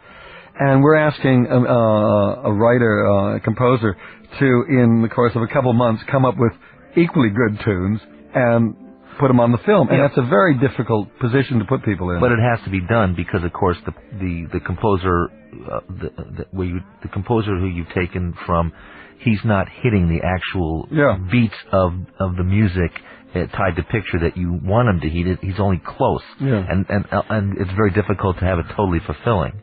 But it's very strange, because you're putting composers into very difficult situations. They've got to achieve what that does, plus make it work perfectly with the picture. So it's a double job, and it has to be done overnight. So it's always very difficult, and it happens on every film. And one of the worst things as a director, you put the temp music on, and you really get used to it, and you like it, and you can't see it any other ways, and then comes the final score, and it always seems like a disappointment because it isn't doing what it did. And sometimes it takes me a very long time to get used to what's finally on the film, and ultimately then you can see it and hear it and know it works. In this particular case, I think first we did a rather lengthy debate about whether or not we were even going to try to replace Lussier. Then finally, when we came to the decision, we have the Lussier, which we did ultimately license, because what Paul came up with was more than inspired by Lucier. Yeah. He took definitely chords from him, or bars, I think is what the rule of thumb is.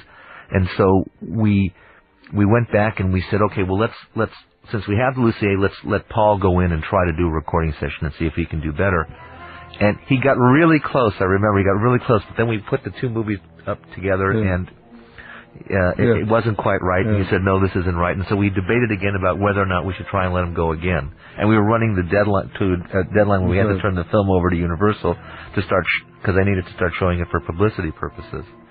And we did it. We went again and got it. Yeah, we got it the second time. And it was really a good feeling. I think it was a good emotional time for everybody as we were closing down the movie. It was an interesting moment because the night before I came back from wherever I had been, and Paul hadn't written a note because he'd been so blocked by the impossibility of improving upon that thing. And I remember sitting up till well after midnight.